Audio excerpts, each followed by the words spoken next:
Hey everyone, welcome to another Friday night bee chat.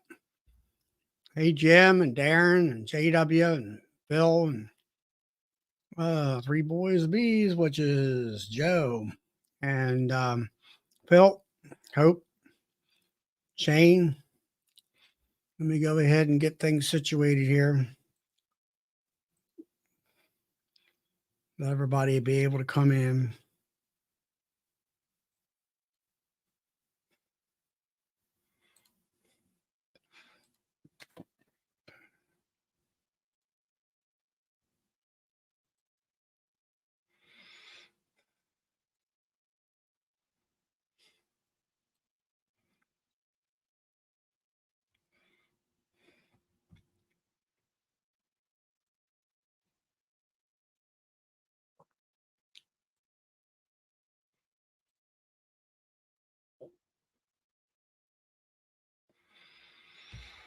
All right.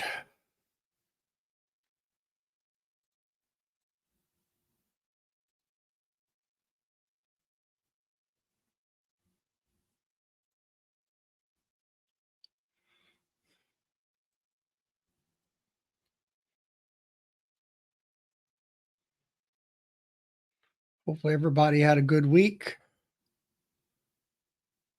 The heat is just starting here in Maryland. All right, we're up and running. Let's invite everybody in.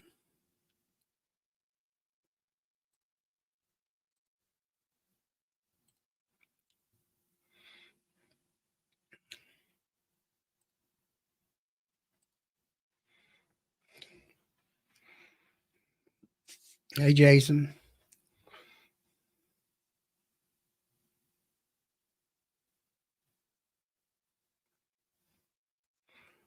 Yeah, it was pretty hot here today. It's about 76 right now, which is kind of comfortable. The humidities went down. All right, the link is pinned.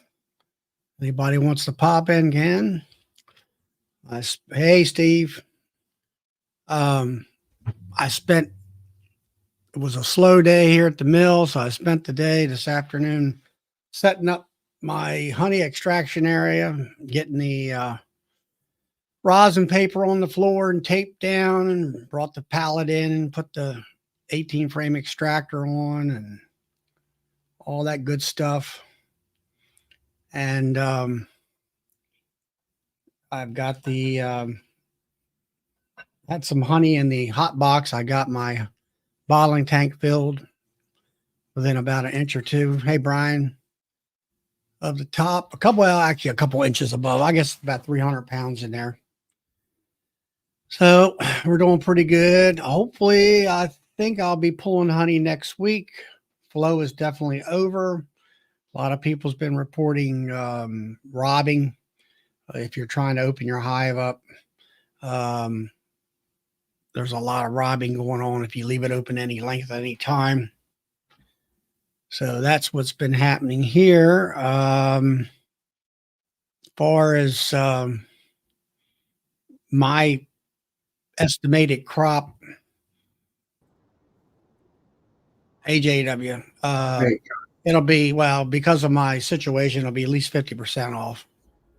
And all. How's everything out in Illinois? Hot. 93 here this afternoon. It's 86 right now as we speak. Now, it's 76 right now. I'm going to say it was a high 80s, maybe 90s, but today was our first day of humidity. There was a storm supposed to be coming through, and I would say it's missed us. It actually went north of us up in Pennsylvania, the main bulk of it. So it's hot and dry. Got all our hay in, JW. We've been running 4x4 round bales. I think you asked that. Yeah. Yeah. And then so it's good to get your hay in. You get it in dry, it makes a big difference. I baled Wednesday 93 round bales. Yesterday my son had took over this ground. Our guy wanted him to take it over. So anyway, he cut it. It's about 40 acres, and a Sebastian. And so anyway, the dairy farmer that he works with wanted the hay. It was cow hay, more or less. Mm-hmm. So he happens to have. Jason's still bringing in some nectar, huh? I'm not sure. I mean, kind of depends on what's close by, I guess. Anyway, he told me that they baled 3x3 square bales. I think it was 170 of them off of it. There's James. He's down there with Bob. I got your text today.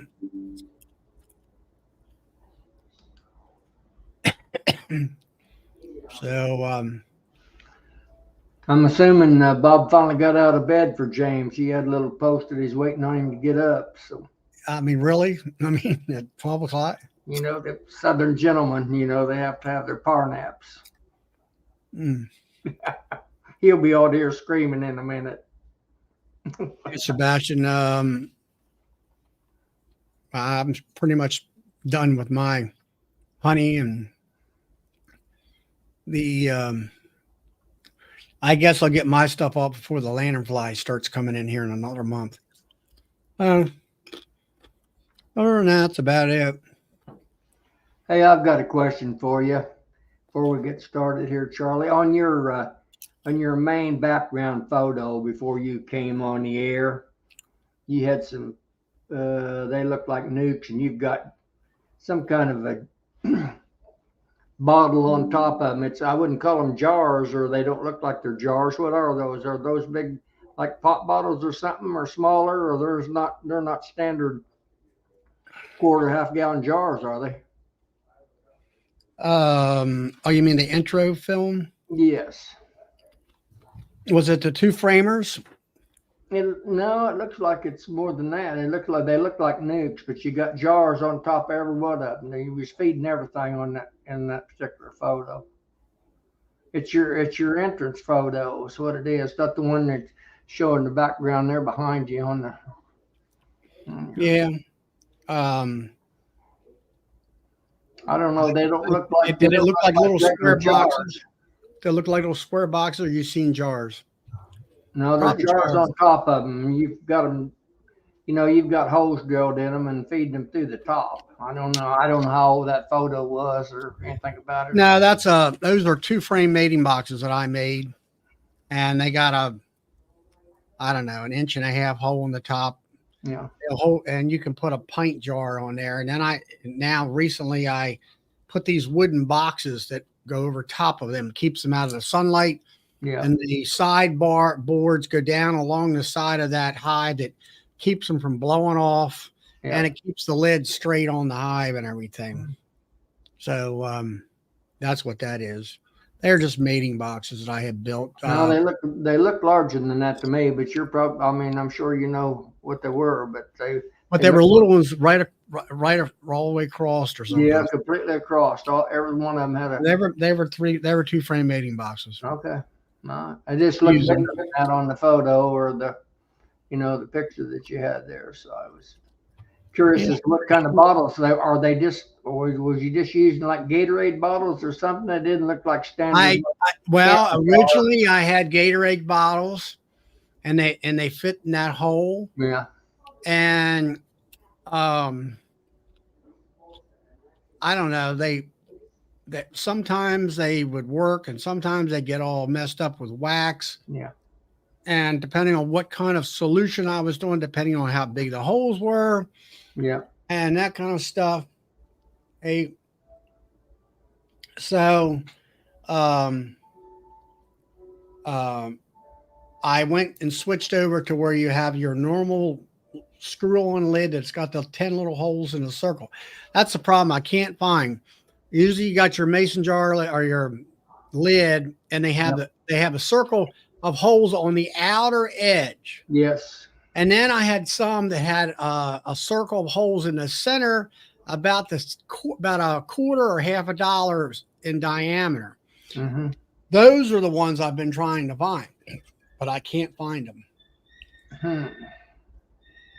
Uh, look on. Because they're better, they're more accurate. You can make a hole and they're right over in the hole. Then the Yeah. ones on the outer edge, they don't work very well. I mean, they work, but not all that great. You might look at the one that.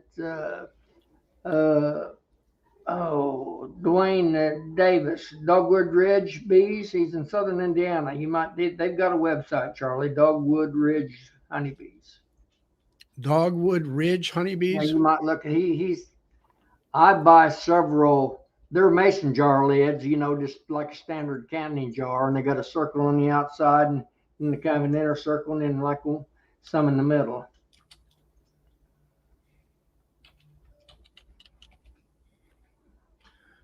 Dogwood Ridge bees or Yeah, bees. Dogwood Ridge Honeybees, I think is what it goes by. I got a website.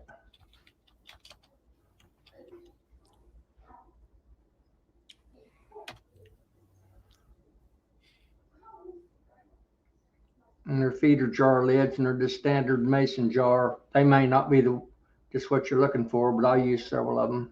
I make a lot of my own. I just bought the lids off of Amazon and got me it's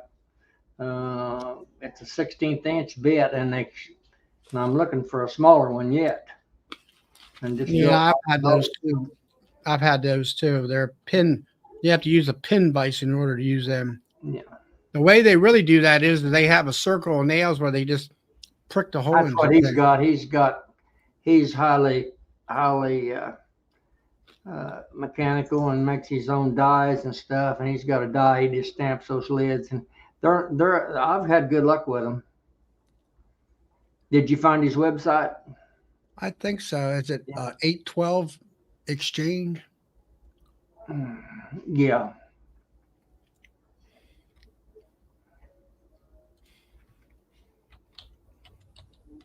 I think he's got a search on there too. You just put in uh, feeder jar lids, I suppose.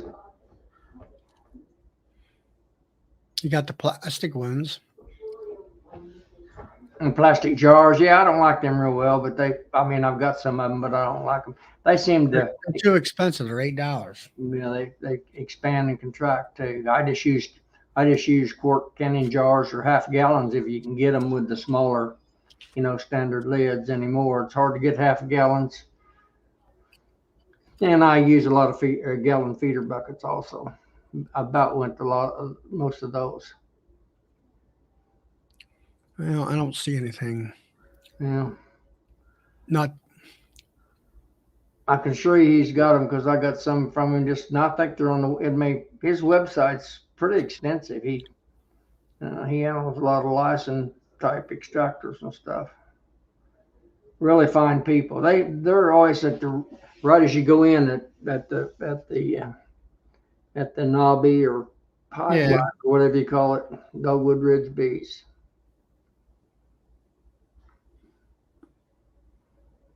Good people, very honest. I don't see anything. Oh, yeah.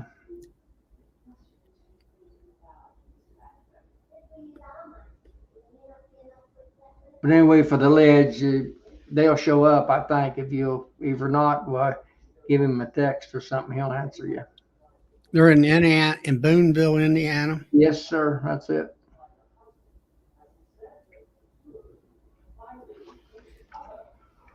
He's got his own wood shop and everything, and I buy about all of my woodware off of him. I just have him cut it, and then I assemble it to suit myself. But I buy about all my boxes. I'm trying to go to all 8 and 5 frame nukes. I've still got 10 or 12 10 frame colonies, but I'm trying to go to all 8s.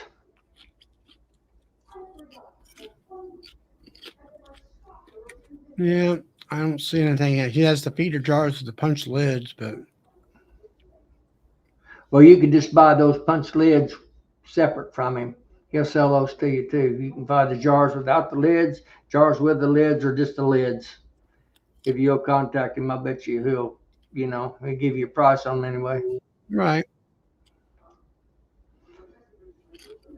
And I could even, if we go later on, I can private message you an address or something, and I'll or get your address, and I'll send you one that I've got. See if you like the style on the holes or not before you order any. Well, if you had, you can bring one here on the show and just hold it up the camera. Yeah, well, all of my bee stuff's about 5 miles away from where I'm talking to you at, so I can't reach out and grab it right now. Not like what's his name, Burns or Frederick Dunn. Yeah, no, I can't reach around behind me and pick it up. Oh, here we go. I found him. Yeah, he's got the same.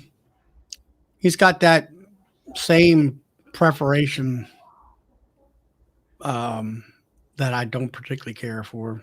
Okay. I like the one where he's got the center holes in the center in a circle, and then he's got these outer holes. He could get rid of the outer holes. That'd be nice. But I'll take a little wax and wax them off if you don't like them.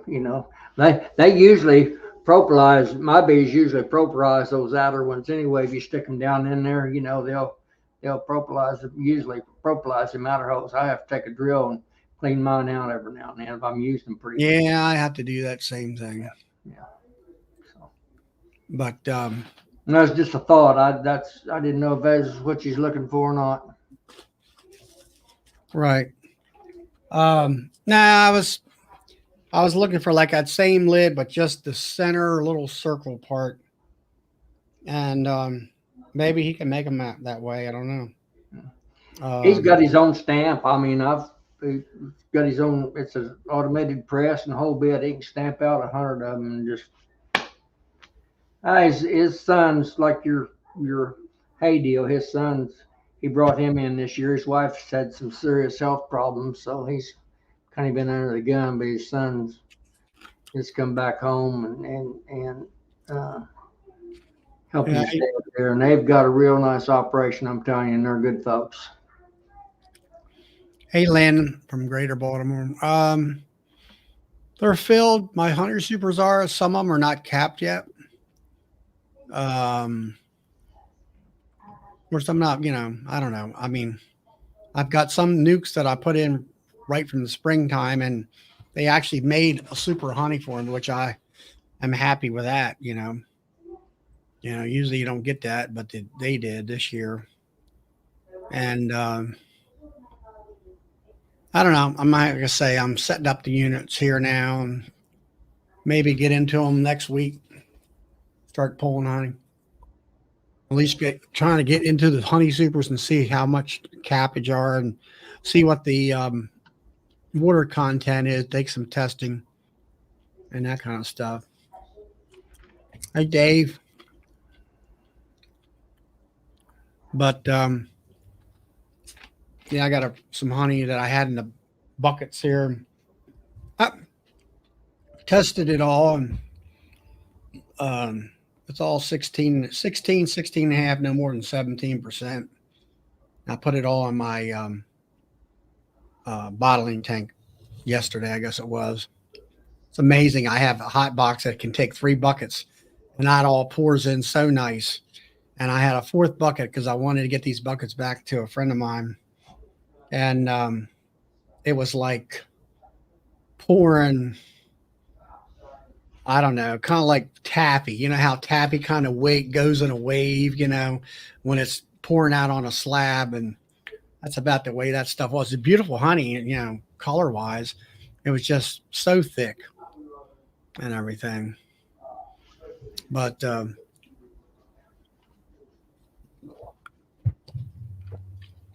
so you didn't get to go to Florida, JW? No, I didn't. No, not, I honestly don't know what you're talking about. I wasn't planning on it really. Tom and Melissa and everybody are on the airplane going to Florida. Well, that was 2016. If you looked at the dates on that, that's all ancient history, I think. Oh. Them pictures is from Tom and his brother and their families. That's when they went back, and they're talking about going again, but I don't think they've gone yet this year. They'll be on here after a while, probably trying to aggravate me. I haven't seen them recently, but I'm sure that's I know that. that Facebook post was an old post. Yeah. Okay. Well, I know Ricky and all them are down in Mexico at some looks like a resort area. Yeah, they didn't come on last night. I kind of watched for them. They didn't. None of them came on last night on record. Yeah. I don't know. For me, I was busy anyway. So. Yeah.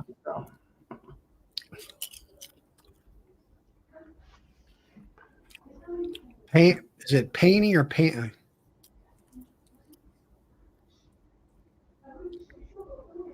End of June for supers. I don't know. That's usually about the time I do it. Of course, the end of June is pretty much here. Almost. Well, I'm basically on the same schedule as what Tom's showing there. I'm going to start here last week of June. I think I've got some supers that would pull, but I'm trying to wait to get them all full and mostly capped. And I haven't tested anything yet, so I don't know. But it seems like it's going to be, Yeah, I went and got my fractometer out, and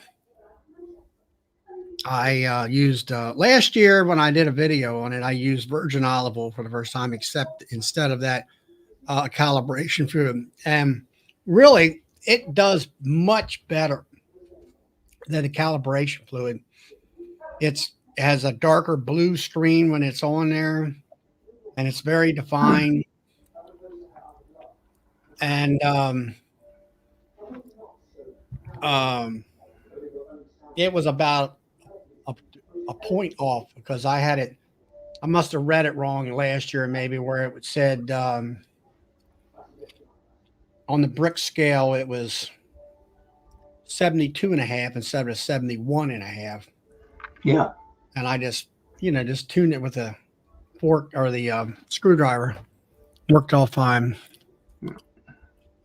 Hey, Lambro. I just use the virgin oil. I've never had any of the actual calibration oil. I just use virgin. Well, I never knew really. I had to research that, get those numbers late when I did that video, and somebody was saying one time where once it's calibrated, you never have to mess with it. But then Bob puts a thing on there; they're calibrating it once a month. Yeah, or at least checking it.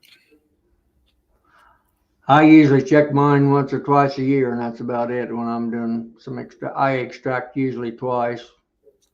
This will be my first one coming out, and then I'll extract again, and probably about the middle of the. Yeah, I really don't have a fall flow. I got this lantern fly. I just leave that in there for the hives, for the bees, and our fall flow is very, very marginal here. You can get a lot more get a lot more pollen than you will nectar out of the goldenrod and stuff like that. Here, you don't get much nectar out of it. Goldenrod, we don't get anything out of it. Yeah, you get a lot of pollen out of it, but that's about it. That's what I'm saying. Yeah. Tom's talking about temperature controller. That's another thing that Doug Longman of Longman Apiaries told me about at their router control. I got that. So this year I'll be hooking my hot plane up to that. Hopefully, getting that heat to where it stays constant at that point. And that way it doesn't get overheated and caramelize the honey on the blade. And it's like having a dull blade with that stuff on there. So all that. I don't know where Bob's out tonight. I guess him and James are out and about. And all. So everybody's boycotting you tonight. You're stuck with me. Well, I'm glad that you came in. There's Mr. Mike. Yeah, I don't know if you've seen Doug's had a little old post on I think mowing.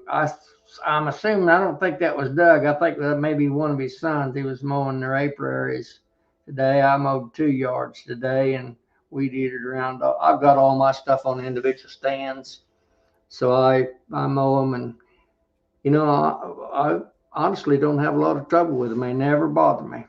I just mow it like. There he is. I heard you talking about me. Yeah.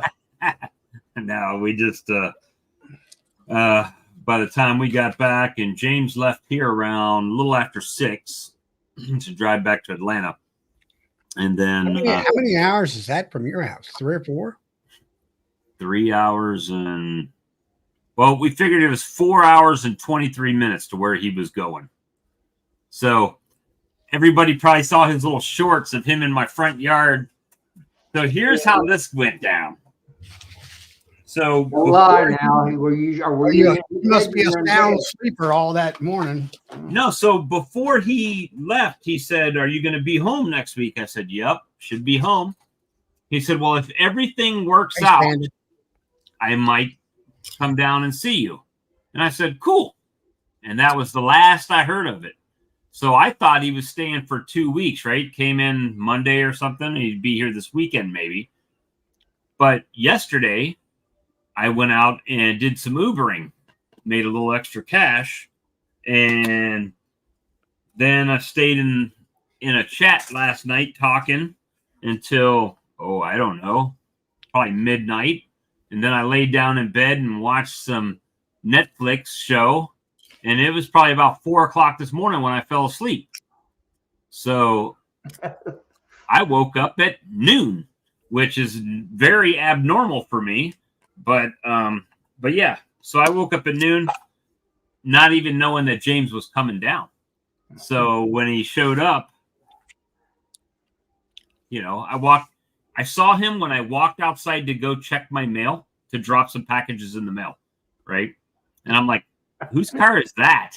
And I looked to make sure nobody was in it, walked to the mailbox and turned around, and James is sitting in my little metal chair leaned up against my tree, drinking a cold beer. I was like, oh, well, I guess that's the one then. So then we went to eat some lunch and we didn't go do anything extravagant, but I showed him around our town, went to the State House, and of course the State House is open. So we walked through the State House that Sherman had burned down way back in the day. And, then we went to a little general store. So we just hung out for a little while. Is he down on business? He never did say. Is it a pleasure? Yeah, the company he works for International Paper. Oh, I got you. So last year he came down, and then this year, right? He came back. Paper mills in your area? Or is there? Yeah, there's one here, but he was actually at the one in Atlanta this time. So I got you. Yeah. So I really didn't know. I hadn't heard from him if he was coming or not. All I knew is he might come if everything worked out. And he never said, "Hey, I'll be there tomorrow," or anything like that. He just was here. So it was funny. We had fun. By some of his posts, it looked like he could walk just about as fast as he flew down there. Got a lot of delays, it looked like, from his poster he had on the boob tube. Yeah, he I guess had delayed, and he ended up getting in a day later than he was supposed to. And now he's got to fly back with the same thing. He said his flight leaves at 4 a.m. tomorrow or something like that. So then he gets to fly back in time. Yeah. Gain a couple hours. Mm-hmm. But I mean, we had a good day. I felt bad. I mean, because if I would have known, first of all, I wouldn't have stayed up late last night, right? Which would have made me wake up on time, but I didn't know. My wife was up too. She'd been out back smoking a couple cigarettes this morning. Didn't even know he was in the front yard. So it's crazy. But it was fun. We had a good day. Let me see. But I did talk to the State House gift shop about selling my honey in the actual Capitol building. So that would be interesting. So she gave me her email so I could send her the information, and then she could send me the information on what I would need to fill out to be able to put it in there. So that might happen. Not that they would have big, it wouldn't be a big market, but you know, people that come to the State House, they go through the shop there. So it'd be interesting. Be fun. What have you guys been up to? Very little. I was in the hospital for a week and a half. I had E. coli. E. coli? Yep. Well, I'm glad you're feeling better. Yeah, You're not supposed to eat them cow patties. I guess I must eat one too many because I sure got her. Right? That's what they told me. I was one sick puppy for 3 or 4 days. I was in ICU, but they pulled my PICC line out. I was doing IV antibiotics yesterday, so I'm supposed to be, my blast blood is supposed to be back to normal, and I'm ready to hit the road again. Keep the motor running, right? Yeah. I set up the extraction line today, more or less. You gonna extract this weekend? No, not this weekend. Too much going on. You know, I'm gonna get a lot of hate sometimes when some of the things I say, because I just say things I feel about, right? So, yes, I need honey. Yes, I have honey on my colonies. No, I'm not going out in 100-degree heat to pull honey. I mean, maybe that's dumb. I don't know. I'm not trying to heat stroke out. It was 100 degrees today. We stayed out for about 20 minutes at a clip if we went out. That was it. Yep. And I did get old James an RC cola and a moon pie. Yeah, I've seen that. I've seen that. So, if you guys haven't seen the shorts he put up today, you need to go watch them because they were quite comical. Yeah, he was going to come up and visit me, but I said, well, I'm 8 or 9 hours away. I don't think so. Yeah, he's like, I can't make that. No. But it was a good day. I mean, I've probably got another, I'm gonna say, if I went through every box pulling all the honey, and probably another maybe 300 pounds out there. I don't know. It's not a lot. So I mean, that's some of the things that are influencing my decisions, right? It's like, will adding colonies add more honey?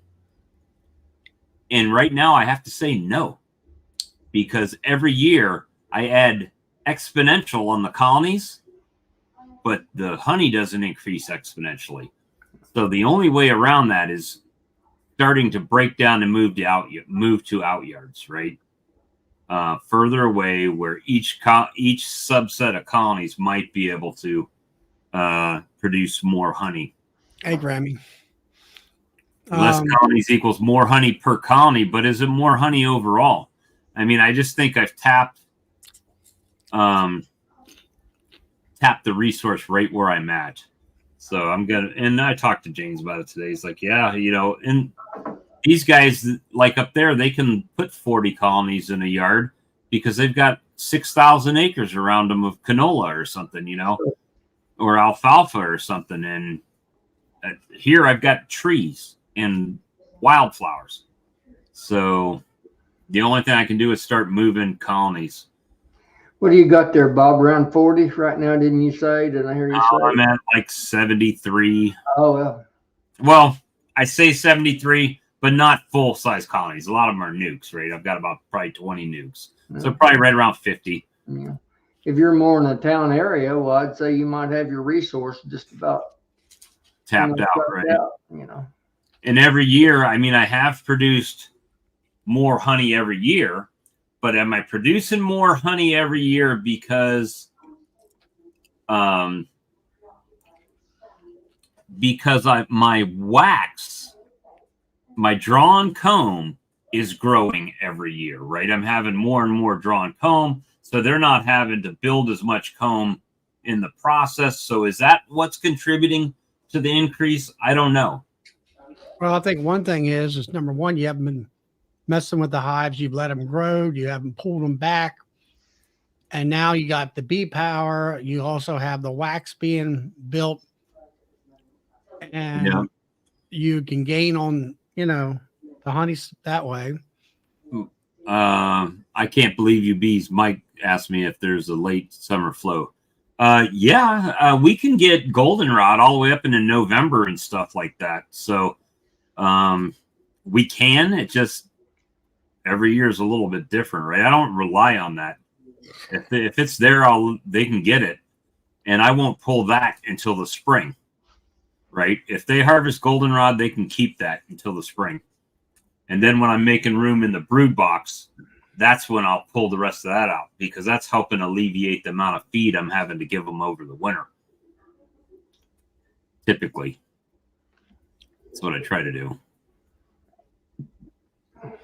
Now, Westcliff, who is YT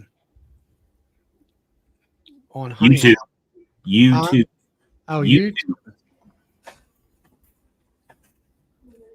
I know he's out in Colorado.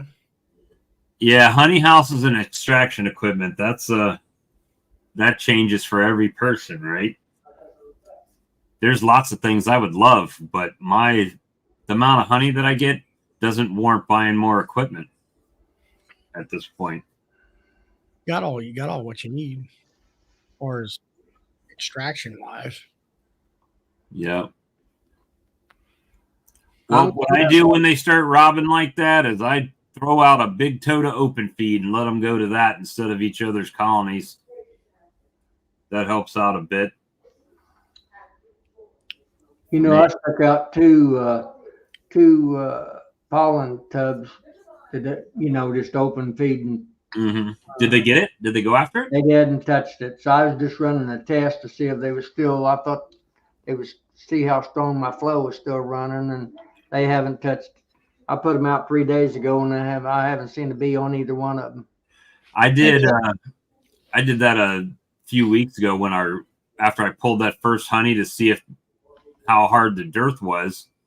I put some in my pollen tube, and I put 5 gallons of feed out in an open feeder, and the bees didn't really hit the liquid feed the first day. The second day, they were pretty much drained that 5 gallons down, and they didn't touch the pollen at all. When you're talking liquid, you're talking about sugar water, or pretty the syrup water. Syrup that you buy, yeah, it's a little stouter, I think, yeah. Well, I mean, with the syrup and the it's sugar water, the same thing. Yeah. But when you have 75 colonies, 5 gallons isn't going to do anything to your honey. There's not enough there, and it's hot, and they're going to feed each other and everything else. So it doesn't affect my honey at all. So I just thanks, Brian. Hopefully they showed up intact like they should have. I got a nice little message from a Canadian beekeeper yesterday about his supplement tablets that he's been using, and he said that people that have been using Apivar in his area have been experiencing like their after treatment shakes have been still seeing mites. He says his that he used Apivar on have not experienced any mites in his shakes at all. Not like even one colony, because in conjunction with that Apivar, he had the supplement tablet on there, and that's the only difference between what he's doing and what his neighboring beekeepers were doing. And he doesn't have any drop in his in his after treatment washes. He's worse than zeros. Yep. And his other guys are still struggling with Apivar. So all I can say is, for me, that's the only thing that I've used in my colonies since last September. And you don't have any, you still don't have any beetles?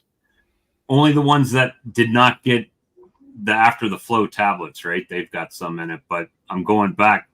So what I do is, we know there's kind of a packaging issue with those, right? I'm not breaking open new packages for myself. However, if one comes damaged in the box, that's what I'm using on my colonies, right? I can't sell it. Those are what I'm going to use. I got, you mean that cellophane that barely sticks to the damn. Yeah.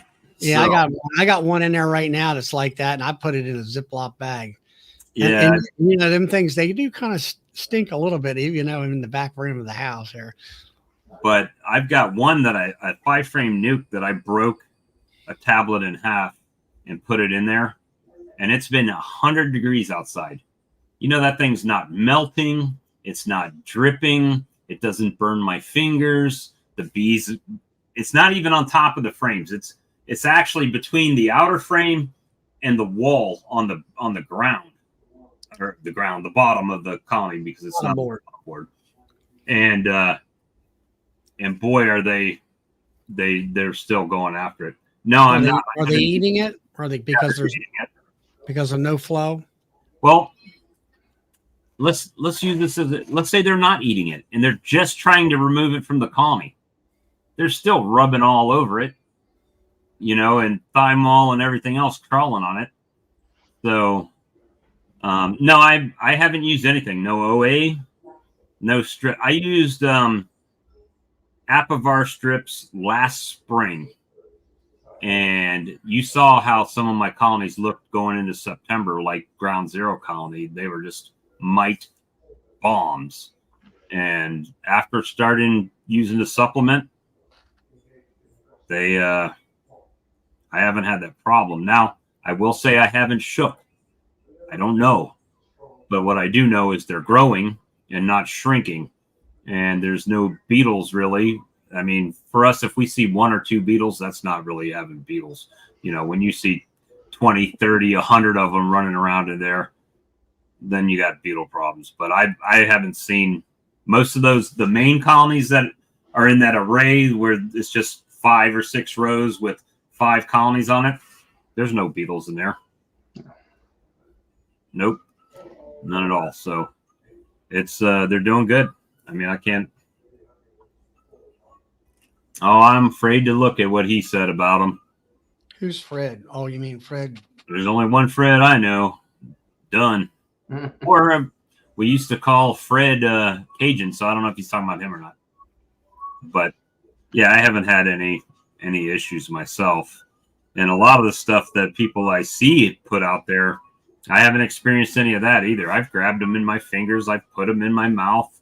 You know, the only thing I can figure is maybe if you're handling a bunch of them in your hand and you're sweating and then you rubbed your hand on your forehead, yeah, it might burn or something. I don't know. I'm not that dumb. I mean, working in a lab, you learn you don't touch your face. And if you wipe your face, you wipe it like this. Or, you know, you don't. Well, JW, if you were out in the pasture working cattle all day long and had cow shit and everything else on you, you're not going to wipe your hand. You're not going to wipe your face with your hands, are you?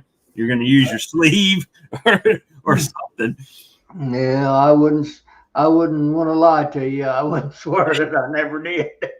Well, I know you probably did on accident, but he said, show me the data and ask for feedback from people who have used them. Well, he's another one of those data guys, right? You're not going to be able to find one. The only data I have is my colonies, you know, and I don't run scientific tests. And if I did run scientific tests, there'd be somebody out there to say, but you didn't do this and you didn't do that. And, you know, so. Yeah, the thing of it is, just like he had, what was it? The white powder stuff. Oh, the strong microbials. he kind of ruled that one too. It came out to where there was no data. It was all what they did in the bee yard. There's no data on any of this stuff. Well, the thing that I'm looking at is I've got the person that produces that has been in business. His family's bee business has been in business since 1963. You don't stay in business selling crap products. Yeah, from they're doing something right. Yeah. They know what they're doing. And for some reason, everybody that's a beekeeper thinks they're a scientist. I don't know Fred Dunn's background. I know he was in the military. I was in the military. Aside from that, I don't know what his qualifications of dissecting data are. I don't even care. I mean, I just know that when I look at my colonies and what I have seen with them is good. And I know that there's a big beekeeper up in Canada that's using them, and he's seeing good results. Yeah. And everybody, like even Kim Schmidt here, Bob, I need to order the tablets again this fall. They worked for me well. I mean, that's all you need. Yeah, everybody is saying that. But, bottom line of it is just like the medical situation in this country. Everybody thinks that in this country, if it wasn't made here in the United States or invented here in the United States, it ain't no good. But yet there's things that have been invented and made in Europe that are far better than the medication. You're very correct. I actually am, though. Yeah, I am. By trade, But, Mike, I worked for Cardinal Health for several years in a nuclear lab. So basically in quality control and testing. And, you see these guys talk about, well, we take, we run a machine, and when we inject it, it tells us everything that's in that, right? The little mass spectrometer. Yeah, I've run that, and the gas chromatograph and IC machines and stuff like that. So, yeah, I mean, I've done that, but that's to say that I could say what I want to on YouTube and on my channel and everything, and nobody would care, right? I could do a full write-up, nobody would care. But you get somebody like Randy Oliver that says, extended release thymol has a 99% efficacy in my studies. And all of a sudden it's the next, and he did say that, by the way, in American Bee Journal a few months ago. Wasn't it April Bee Journal he said that, Charlie? Something like that. And we were all like, wow, if we only had a product that had extended release thymol in it, you could get 98% efficacy. And we had been talking about it since last September, and people were treating us like we were circus monkeys and didn't know what we were talking about. So you just gotta, do your own research, man. A sleeve costs $40. You spend $40 on some other crazy crap on the internet for your bees probably 10 times a year, right? So you see, Super DFM's $80 or $90. I'm gonna get some of that. I'm gonna try that. Give a sleeve a try. And what did Bob Benny say when I asked him the question? Well, that's a rabbit hole. And all that. It says, yeah, my bees look good. That's it. That's the scientific background. What did Tom say? I asked 3 doctor bee scientists a simple question about something in a beehive and had no idea. But Bob. Yeah. So, I mean, in the end of the day, I am probably like everybody else, trying to find ways to spend less money and keep my bees alive. And it was a whim that he sent me the product and that I tried it. And when I saw what happened, I'm like, that cannot be bad. The bees lived, the critters died, and the bees look pretty good. So let's keep it going. And that colony that was about to die is arguably my strongest colony.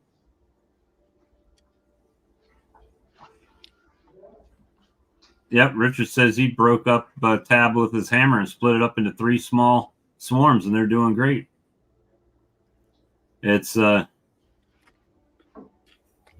Nancy, it's the Appy tablet. So it's 80%, right? Isn't that what he said? It's 80% pressed sugar, and it's got some ground up corn in it as a, what do you call it? The binding agent, right? To keep it together, like kind of like concrete you do with rebar. Cornstarch or something. And 18 different essential oils, one of which is thymol. And it's sold as a supplement.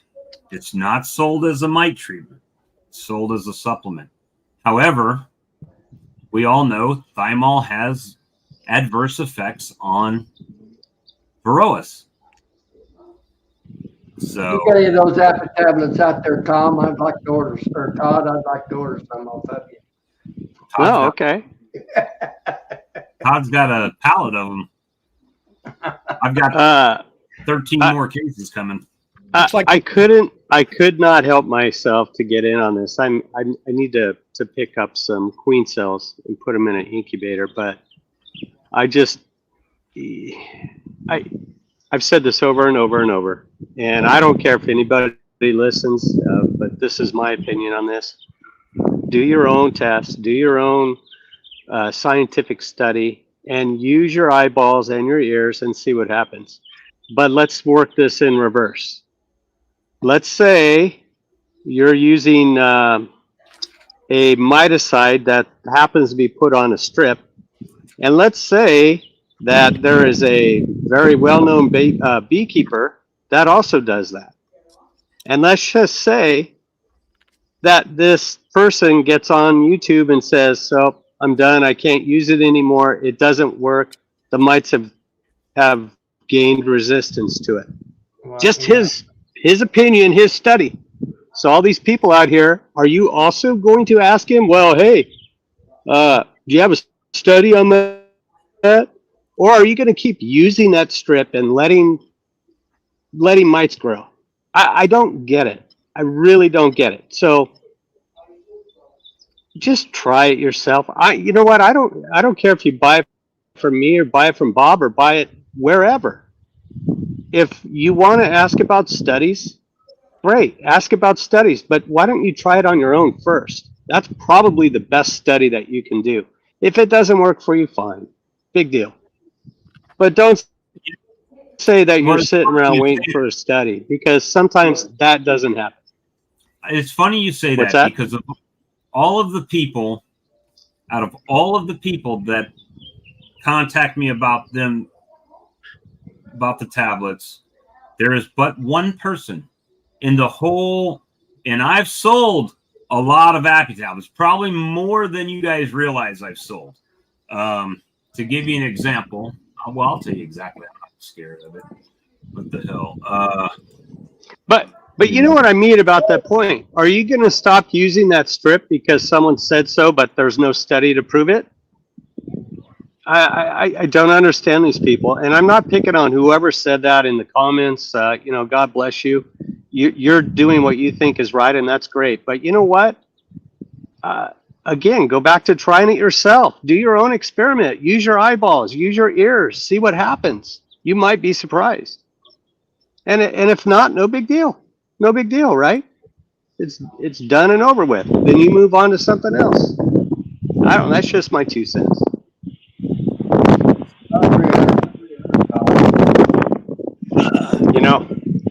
I mean, if all these people, okay, here's another one. I was in pharmaceutical sales for 20 years, 20 plus years. Guess how many generic drugs that came out on the market had just pure studies on what that did? This many. 0. But they relied, all they had to do was say that it was 80% as good as the other drug that it's mimicking. There were no studies when they first came out. Yeah, of course, after a while there were studies, but not when they came out. I facilitated, between my sales and Canada, 16,170 tablets. Out of all of those tablets, you know how many people complained about something wrong with the tablets? One, and he's a fellow YouTuber. One person. And what he was saying, I have never, nobody else that I've talked to has experienced that. So I don't know what I'm going to say that person did differently than everybody else, but only one out of 16,000 tablets. And that doesn't include facilitating selling a pallet over there to Todd. That's excluding that 11,000 tablets. So these are just tablets that are in people's colonies right now or in the last year. So, I mean,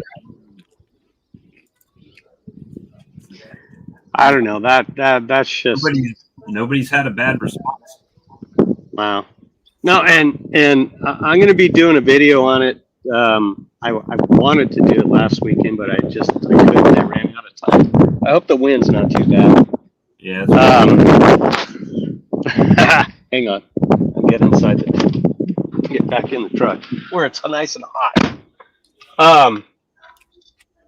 It hasn't melted a hive tool of mine yet, and I have those cheap Chinesium hive tools, and it hasn't melted those yet. I don't use gloves when I put it on, and I still have 10 fingers. And Bob put it in his mouth, and he still has a mouth. Yeah. So, and by the way, I have a whole pallet of this stuff in my garage. I can't smell it. And yeah, it's sealed up, but you would think that I would get a little smell from 11,000 tablets. Nah. So, well, there's a bunch of naysayers. That's all. Let's use an example. So, a manufactured product like Appy Tablet, we got a lot of flack over. But Greg Burns puts out a murder sauce recipe that was created out of thin air, and everybody is on the murder sauce train trying to kill hive beetles. So I don't know. Well, the thing is, Bob, is the small percentage that are always going to say, "Where's the study? Where's the study?" Those are the people that really are never going to try the tablet anyway. So it's a waste of breath to. Well, to give you an idea, argue them wrong. Commercial beekeepers are. When I was in Canada, at the show, and I was talking to a guy, and he said, "Is that what Ian was talking about?" Because I guess he had been talking over on site. I said, "Yeah, this is it." And he looked over at Mike at Dancing Bee, says, "Put me down for 800." I mean, just ready to do it right now. I think it hadn't been that long, and they're trying to figure what's the best time of the year for them to put them on with their season and all that stuff. But the guy that I talked to last night was, he said he couldn't wait. He put them on everything. So, and he said he's shaking zeros. So, I mean, that's good stuff. The three guys that I'm talking to right now, they're still moving around. They're done with oranges and they're on to other things. They're trying to get wildflower honey. They're going up the hill in the higher elevations of the Sierras to get some wildflower up there. These are commercial guys that have one guy's got 1,500 hives, another guy's got 2,500 hives, another guy's got 1,200 hives. And they're interested. They don't have to worry about getting sued for getting Bovatrad from Mexico or somewhere, tactic. Yeah. But the thing that I talked to all three of them about that really kind of piqued their interest, besides the Mite, besides the supplemental information, is that they don't have to pay anybody. They don't have to pay any extra labor. They put it on the hive, the bees take care of it, and it's gone. They don't have to pay someone to go back to pull whatever it is out. They don't have to pay someone to go redose. Here's another beauty. So they like that. So I made a suggestion last night to this beekeeper, and he said, well, the honey flow is getting ready to start, so we're going to pull them off. I said, okay, fine. Take a tote with you, throw them all in the tote, and put them back on after the flow. They're not bad, right? You just take them off. So you're not losing money. Yeah. But But we'll see. I mean, right now, they seem pretty happy with them. And, mine are happy too. I haven't been making a big deal over them because I've said my piece, and I think everybody that watches our channels knows about it. Now, whether or not they choose or whatever, it's up to them, you know. But you got some people will try it and some people won't try it, and it doesn't really matter. I mean, at the end of the day, it's your bees. I mean, it doesn't matter to me. Yeah. With bees, but it's a good product. I only have, I think I have, I want to say a case and a half left right now, and I got 13 that are supposed to be coming, but I thought they would be here by now, and they're not. So, and it's on the same pallet with my creamer, which isn't here. So, oh, and I've got smokers coming in.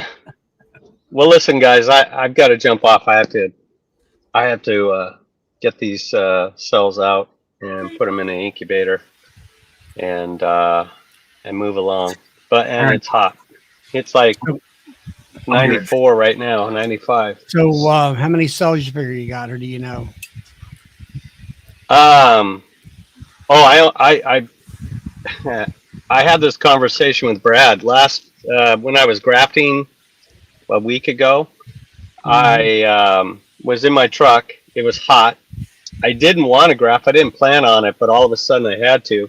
I didn't have a damn towel, and when I took the bars out and grafted into them, I put them on my center console next to me, and I didn't notice that my elbow had pushed over one of those bars into the sunlight, and it cooked them. And I kind of knew that they weren't going to work, so I plugged them in there anyway.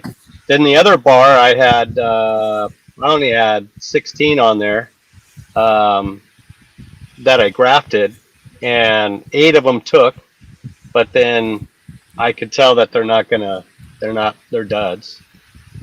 But I probably have, well, I know I have 6 in there, but tomorrow I'm going to be all prepared. I'm going to graft up probably 40 cells. So are you going to go in there and graft and wait 6 days, go back after their cat, and then put them in your incubator?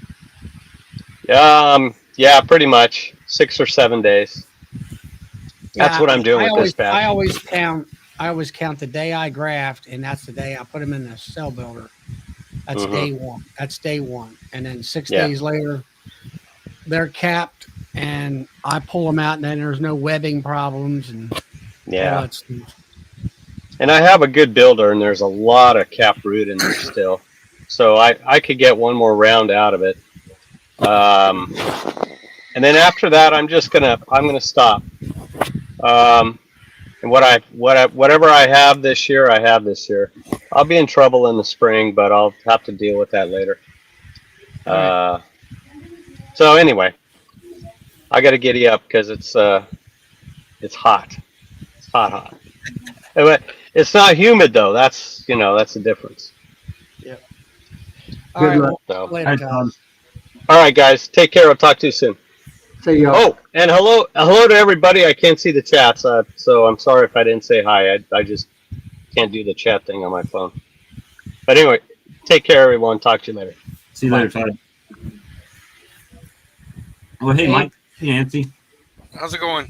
Hello. Good. glad to see you on, Nancy. Yeah, I know. I don't like the third time. Just past my bedtime a lot. So. I hear you got a new extractor. Huh? I hear you got a new extractor. Yep. I got one from Hilco. I got that 9-frame electric, which works perfect. I mean, it is just, yes. I mean, it's just the perfect for me. I mean, it's just, yeah. I was using a girlfriend of mine. She had an 18-frame extractor, and we were using that for a year, and then we had it good and bad.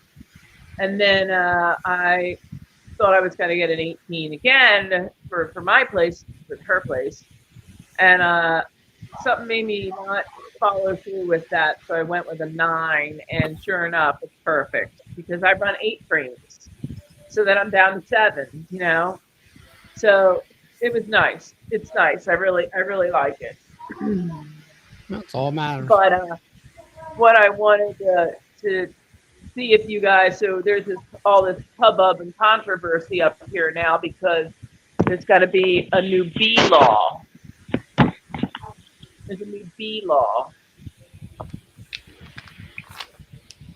Yeah, I was sitting in on that talk. Yeah, I was only on for like 10 To minutes. bring everybody's up to speed, Nancy's up in Pennsylvania, and the Pennsylvania state government is, they have to pay $10 a year for what is it, whatever amount of hives you can do. Now they want to up it. If you got 1 to 20 hives, it's $30 a year fee. And I don't know what else. There's a whole bunch of other stuff. Of course, how the government is, they pile in things about pollinator plants, and I don't know. It's just another money grab as far as I'm concerned. But Well, I'm we not are sure. now known as pollinator operators.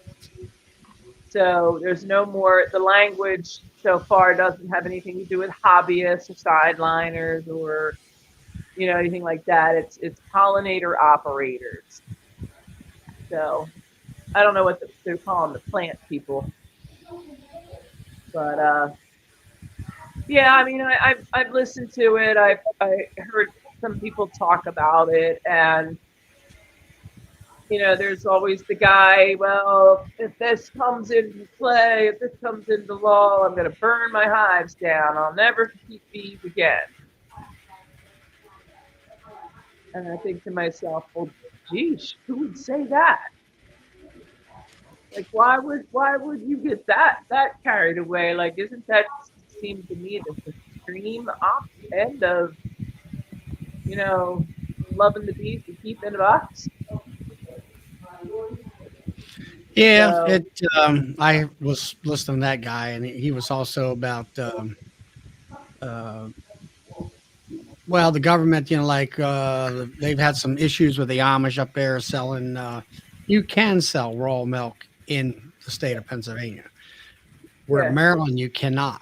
But they also got on the Amish guy up there about selling beef without being what do you call it, the government inspected and stuff like that. Mhm. So Yeah.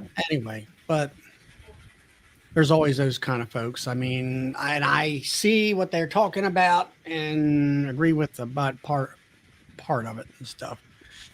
Yeah. So, Big Mike, what's up with you all? Anything? What are you doing in the bee yard?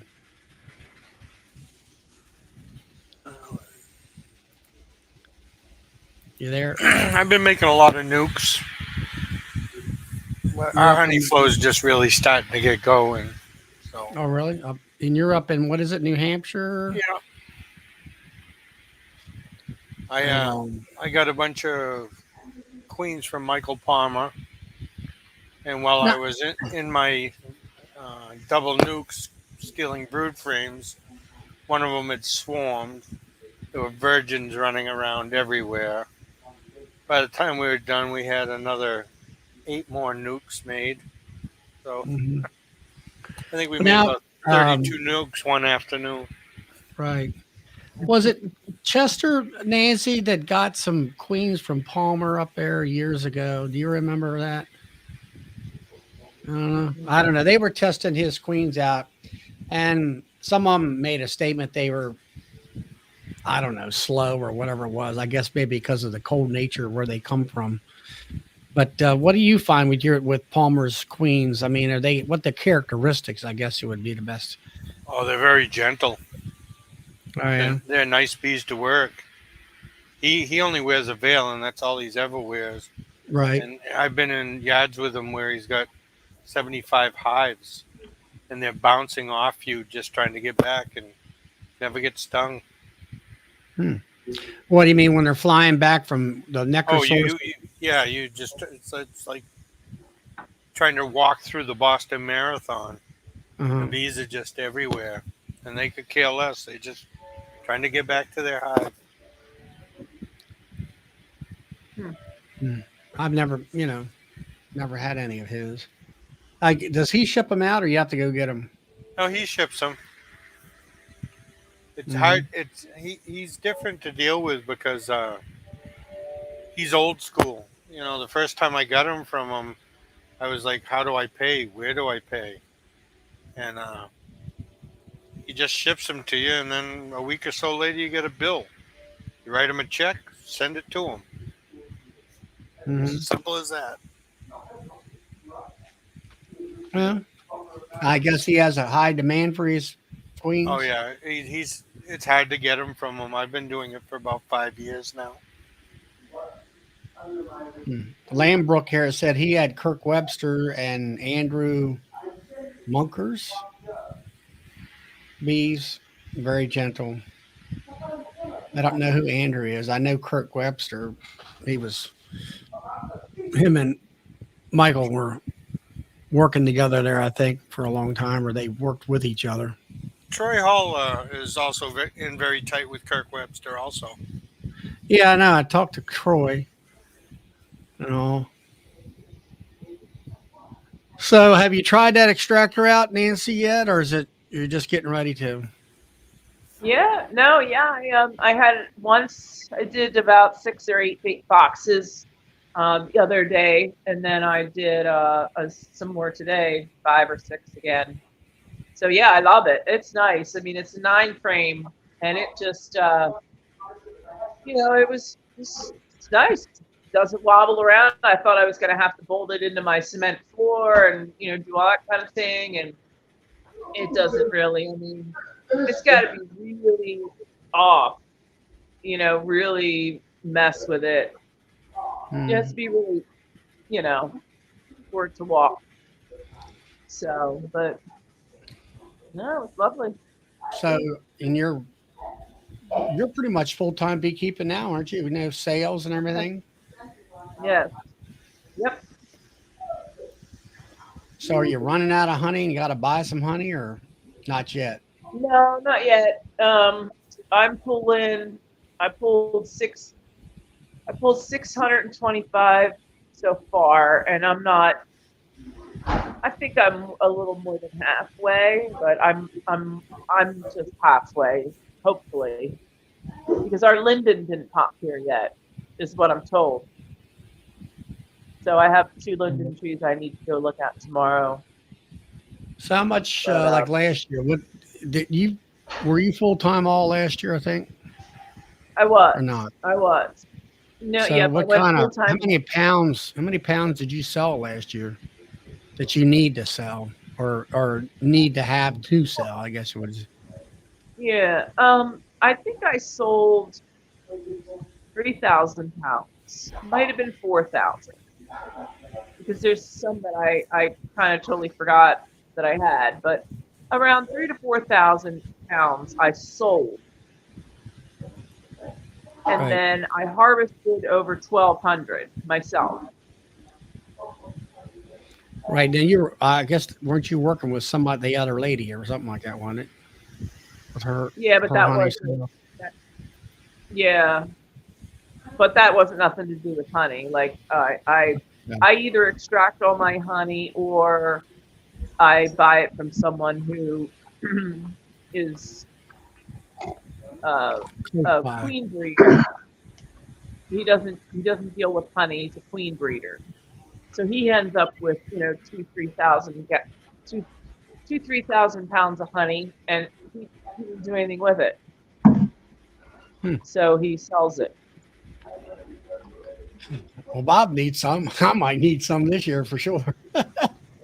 Oh yeah, everybody's gonna need some this year, for sure. If you didn't hang on to anything from last year left over, you're hurting. I didn't have any left over. It all sold, all of it. So Well, that's I'm right. working to. Right. I can't get. Every year the demand is going up, and I can't keep up pace with my bees to get ahead. So. Well, you got to change your management style. Well, that's what we were just talking about. I'm gonna have to move some bees out to out yards. Is the only way I think I can get around it. I think I'm just maxed on the area what they can get. Well, is there a lot of it's a pine lot. trees in your area, Bob? I'm sorry, what, Is Charlie? it most of your trees pine? Yeah, a Pine lot trees? of pine trees. Yeah, No, there's nothing there for the bees there, for that's for sure. oaks, pines. Most of it's privet, mimosa. Uh, Lots of flowering bushes like magnolias and stuff like that. But I No live real. in a pretty wooded area. There's not a bunch of like just open farm fields around me, So gotta figure it out. But they got the new strawberry field in there. Maybe that's helping them out. We'll see. I'm on track to break last year pretty easily. But it's not going to be insane. I'm not going to get like 1,000 pounds. I don't think, it would surprise me, but I just need a cooler day than 95 to get out there, because I'm not going to heat stroke out in my bee yard with a heart condition on top of that. So just not going to risk it. Bob, did you sell bees this spring? Did you sell nukes and bees? I didn't. Not this year. I didn't. I So the reason I didn't was last year my bees were pretty aggressive all the way across the yard. So this year requeened everybody and brought in some new genetics, and it's a big difference. I still have a couple hot hives, but last year James McNally came here and standing in the bee yard got zapped. Just standing out there got zapped twice in his face, just standing in the yard. Today he was here, he didn't get stung at all. So it's showing improvement. We're showing improvement. So last year I grafted a bunch of queens as a necessity, right, for myself. However, I was grafting from the best colony I had, which still was not a great colony. It was just to save me from having to go out and buy 50 queens or something like that. This year, bought some queens. So next year, I'll graft from the best that overwinter and get it back going. So, so you're rebuilding. You're reorganizing. So Nancy, don't you have some of Ed's queens? No, I don't. I never. No, I. No. Some of Vince's. So the last time I have not had queens in my yard in probably 4 years now. But even the year before that, I only had a few cells, and that was it. So I sell. It seems like I sell queens. I don't really buy queens or. I think maybe I've had three or four cells. You stick them in the side of the frame. Mm-hmm. And then I actually bought two off of Jim Bob out of cases, and then that's the last. That is the only time I ever bought queens, and that was probably 4 years ago, maybe even 5 years by now.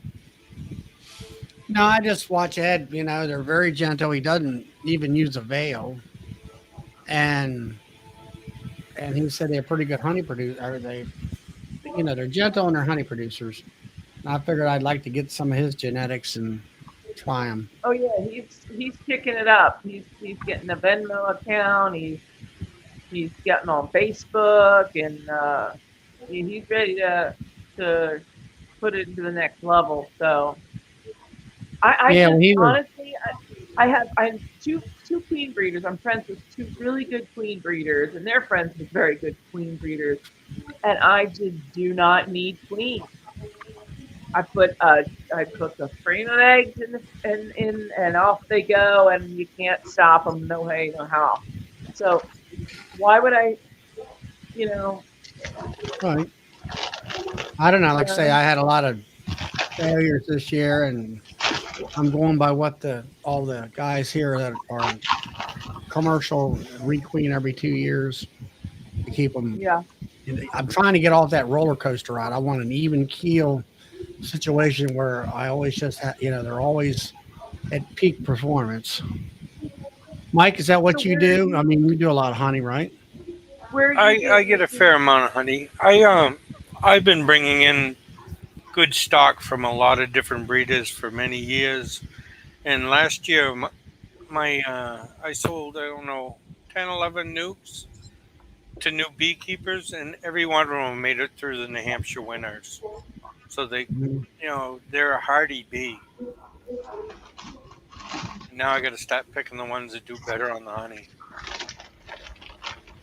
Yeah, pulling out traits that you were like, oh, I don't care. I just need this one to work. And then the one worked. And then you're like, oh, wait, what were those other ones I wanted to do? Yeah. I mean, Ed, my buddy, Ed's pulling queens that cap their honey in a certain way that other queens don't cap the honey. I'm like, what? So, yeah, he's getting a little Frankensteiny. I never heard of that. Now, Brian from Flower Street, what is that? Rastafaran? Is that a type of queen?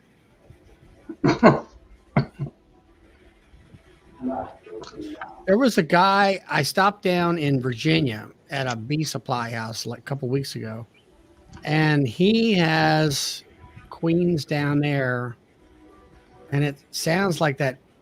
I can't pronounce that stupid word, but anyway,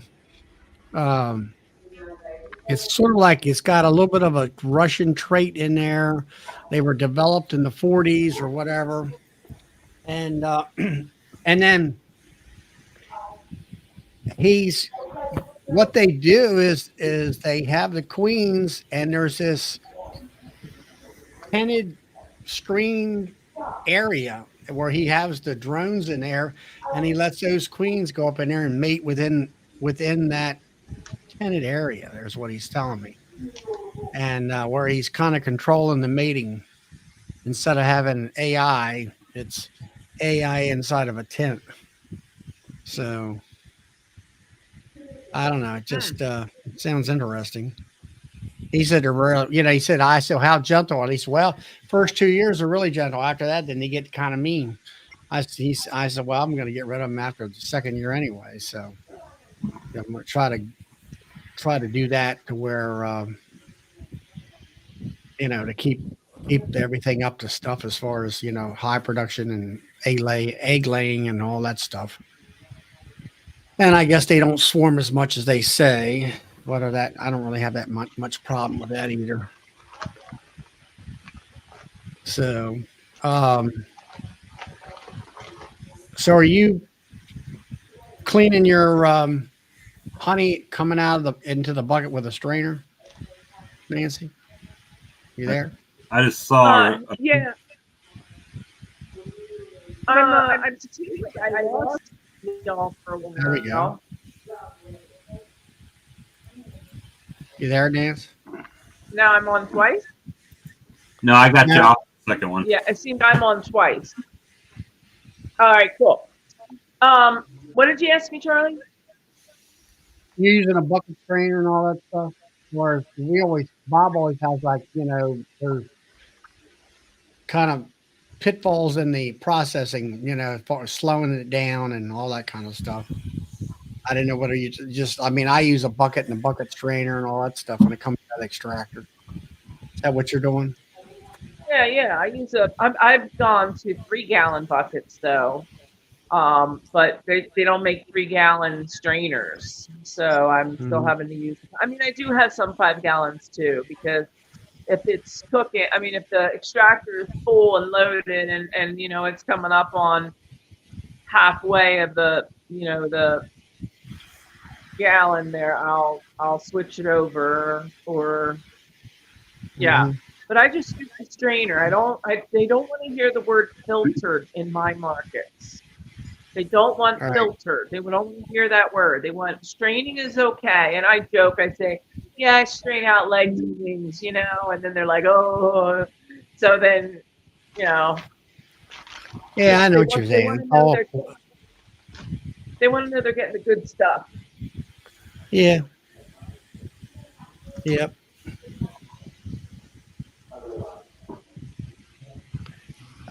Mac was saying, look up some hop spiders for your 3-gallon buckets. You know what they are? It's like a tube. It's like a filter. It's a steel tubing that they use making hops. And the honey goes in the tube, but there's holes from the bottom all the way up. So it keeps going out and it collects all the trash on the inside of it. That way you can actually pick the filler up out of the bucket. It'll fill your bucket up all the way to wherever you need it to be. I think I found the chat and the comments. Look up, yeah, here you go. Tom says, Nancy, look up hops spider for your 3. Ooh, okay. I don't know It's what like that a, is. it's like a strainer, but it's in a tube form. Yeah. And it captures all the wax and whatever bee parts on the inside of the tube, and you just lift it up out of there. And then some people also put in a paint filter bag so they can kind of pull the bag up out of the center of it and then keep on going with it. Yeah, I use the paint strainer on top of the 5-gallon bucket, and that takes it all out. I don't need to do anything after that. Mm-hmm. I don't need another process after that. Yeah. So, but I thought of you, Charlie. I'm already putting my clean excluders through the wax melter. Oh yeah, yeah. Well, thanks. Nancy's the one who gave me that idea. That is so much a labor saver. And all. That's what I'll tell you. You know what else? Yeah. It's very much so, and you don't hurt you can't possibly hurt your clean cells or your clean excluders. You know, Mm-hmm. And then this is another one I thought of. Now I'm sure I can't remember it now that I'm trying to think of it. But I use a Pierce uncapping tank. Right? Mm-hmm. You know what I mean? Yeah. They're white.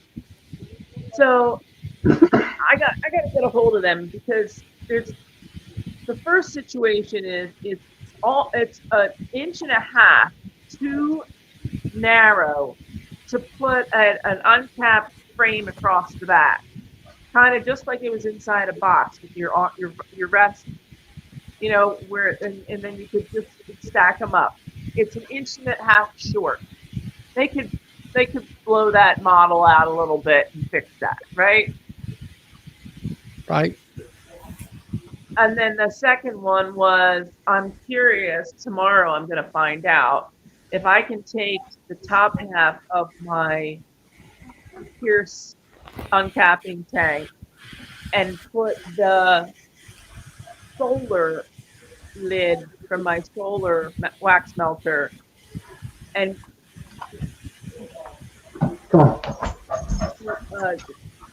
just melt all that wax down through that strainer and out the spigot. I don't know. What do you think? I don't know. It'd be pretty hot. I don't know how that plastic would hold up as far as the plastic. Well, that plastic handled up. I don't know what my knife. What's my knife run? Like my Pierce uncapping knife. What's that run at temperature wise? I don't know. What would you say, guys? 100 and some degrees? Probably 160 or so, at least, right? Doesn't wax melt at like 140 or something like that? Well, I don't even know that, but then I would lay that on my uncapping tank, the white part, the plastic part, and it didn't even. It was like it was sitting on a stone, like it made no mark whatsoever. So it doesn't get that hot. Right. So you're trying to uncap your frames and then put them in, leave them drip in the tank, on the capping tank at the same time. Yeah, and they won't fit. So all the honey runs out. Run all the honey out. So you just have the dry cappings, and you can even let the bees go over it once or twice if you want, and then put that solar solar lid from my solar wax melter on top there, and just melt all that wax down through there. Put like paper towels or a t-shirt, and now Yeah. you only have one piece of one piece of equipment. Right. The only other thing, as far as your frames go, you'd have to buy yourself I guess, a Hilco uncapping tank. But they're quite, all of them uncapping tanks No, I to don't me want to are. buy. I want to still continue to use the Pierce uncapping tank. I just want to see if the The melter, I solar get that melter. part. Yeah. In order to I don't get the wanna- frames, to be able to hang the frames in there, you'd have to get a bigger unit that would, it's designed to hang your frames and stuff. No, just cappings, Charlie. Just Oh, okay. capping. Nope. Well, no, the frames. Okay. All right. So back to the frames. Yes. So you would uncap the frames while they're sitting to go in the spinner, and then once they're out of the spinner, they go back into the boxes. Like that part. But I'm talking about for the wax, the cappings that stay in that then after you're done. I think I would get a temperature reading on your wax melter and see how hot it gets. And then it must have a description of what that plastic tank is made of and what the melting point is, because you'd hate to ruin it. Well, my solar wax melter is actually plastic. Is it? I've never used one. I got the Lyson one. It is plastic around the outside with the stainless and clear top, right? But like everything, it's different plastics. Yeah, they do have different. They have heat plastics that you can cook in. Yeah. But they also have I made a steam thing for cleaning frames. And I put my wooden frames in and my plastic, and all of a sudden I had blanks in between. I said, I remember looking it up. They were molten piles, just steam, 212 degrees, melted those plastic acorn frames into puddles. Oh. So I would just be cautious. It may work, it may not. So what was it? A pressure washer you were using, Big Mike? No, I actually had a huge pressure cooker. Okay. And I just put a hose right on the top and into an insulated box. It had a tray and it all dripped out perfect. Except for with plastic frames, it didn't do so well.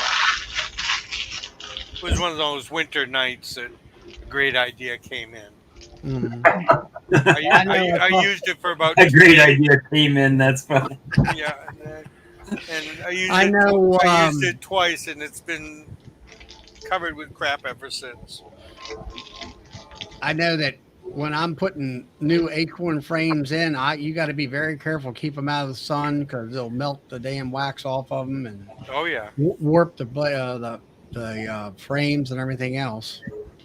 I just use their foundations now with the wood frames. Right. So anyway, I don't know, Nancy. Like you say, you might want to check out what the melting point of that box is, and if you can get that information from them, way you won't mess up your box. Yeah, and that kind of thing. So the wax melter has the stainless steel where the wax is actually hot and then it drips into another container. So the uncapping tank has that same metal, but it looks like a clean excluder, but it's really just to hold the wax up here. The honey comes down below. So then I think that metal excluder-like thing would handle that wax getting hot. And then all right, Brad says, let's see, 73 degrees C.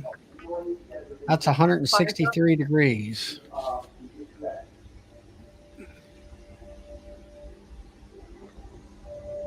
He uses his wax melter to clean his frames off and foundations in there.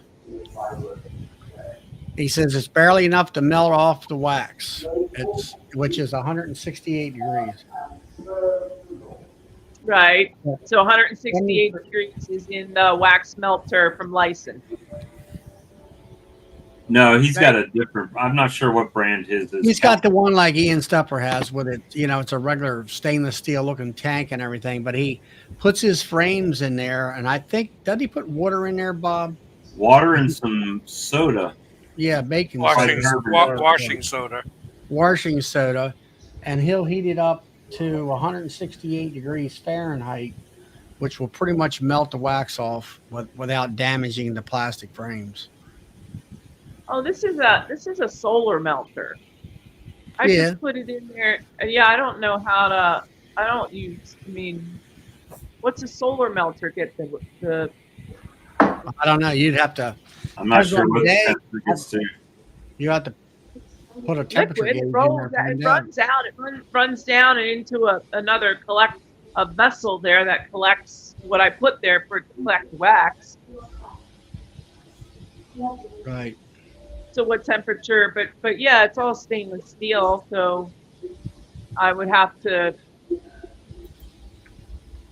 Yeah, I guess no. I'm just gonna have to just dump the cappings into the solar melter and be done with it. Well, for me, I'm uncapping frames to the point where I kind of let them uncappings drip to the point where they get kind of dryish. And then I usually take a 5-gallon bucket full of uncappings, not packed or anything. And then I take that because I'm filling up that High Butler uncapping tank that I have and with wax cappings. And I take the dry ones out, the most of them dry, stick them out in the wax melter and let them melt while I'm still filling the darn uncapping box or uncapping tank. Right. And everything. So, but I haven't even got my wax melter up. I haven't really done anything with it. It's been kind of cool and not real super bright sunny all the time. Well, I wanted to utilize mine. I kind of would. Last year was my first year with it, and I didn't have it like in my wheelhouse. It wasn't where an easy accessible place. I just didn't have the rhythm down and all. But this year now I've been using it a lot, and I've got some beautiful wax off that already that's sold. So I think I got my rhythm down for that now. So we'll see. I take my cappings and I put them in one of these, and then I just tie it off and set this right on my solar wax melter, and all the wax, it catches all the crap in the wax, and the wax just runs out. Of course, I have the paper towel across the drain too. So. Yeah, the paper towel really works nice. And Todd, you might want to try Todd's new wax melter. He's got one of them lunar wax melters, It's not as hot.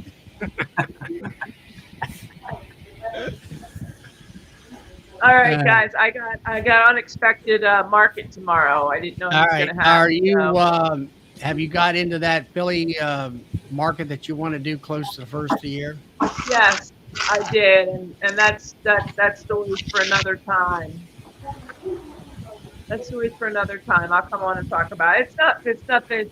It's regulation and health departments, and it got to the point where they were pushing the little guy, me being the little guy, too far in a corner, and I said, you got to stop. I can't. I have no more money. I have no more. So. Right. No more and fees. Said, I didn't know whether you were going to make it out to Kentucky or not.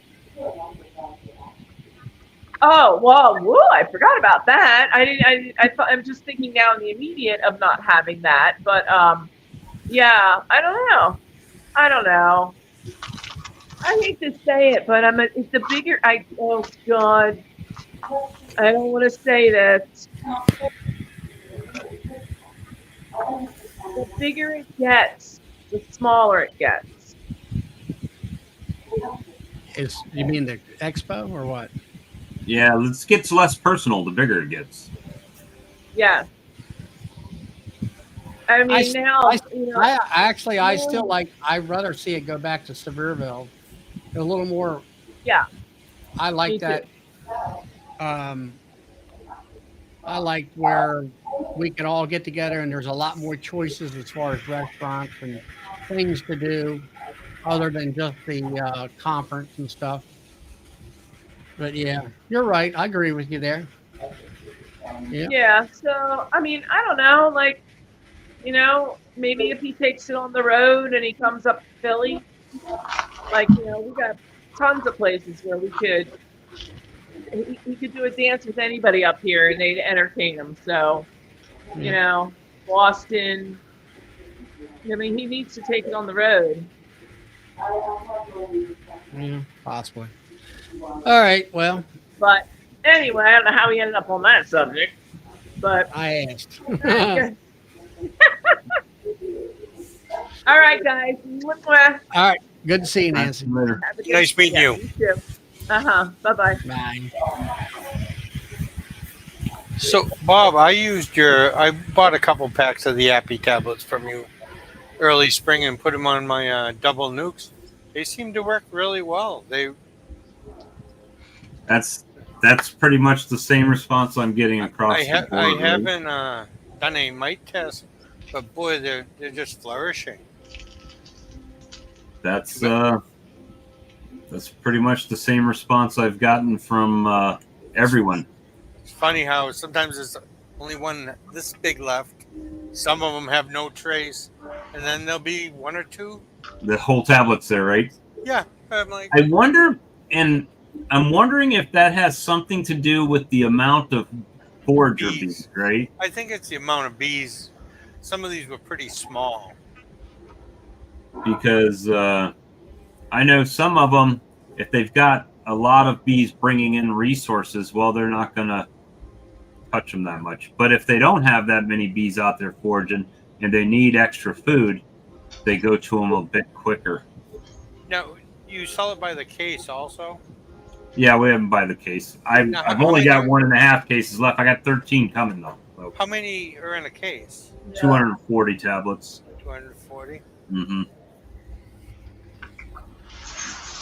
And when are you applying them, Mike? I did them in the spring. I did them in the spring, and I'm going to do them again. I actually put some in after I pulled some honey off when we hit a dearth. Yeah. I figured, well, they're going to eat it if there's a dearth on. They'll start eating it, and any critters that are running around in there might knock them back some, 'Cause I used to use Aprivar on my nukes only. And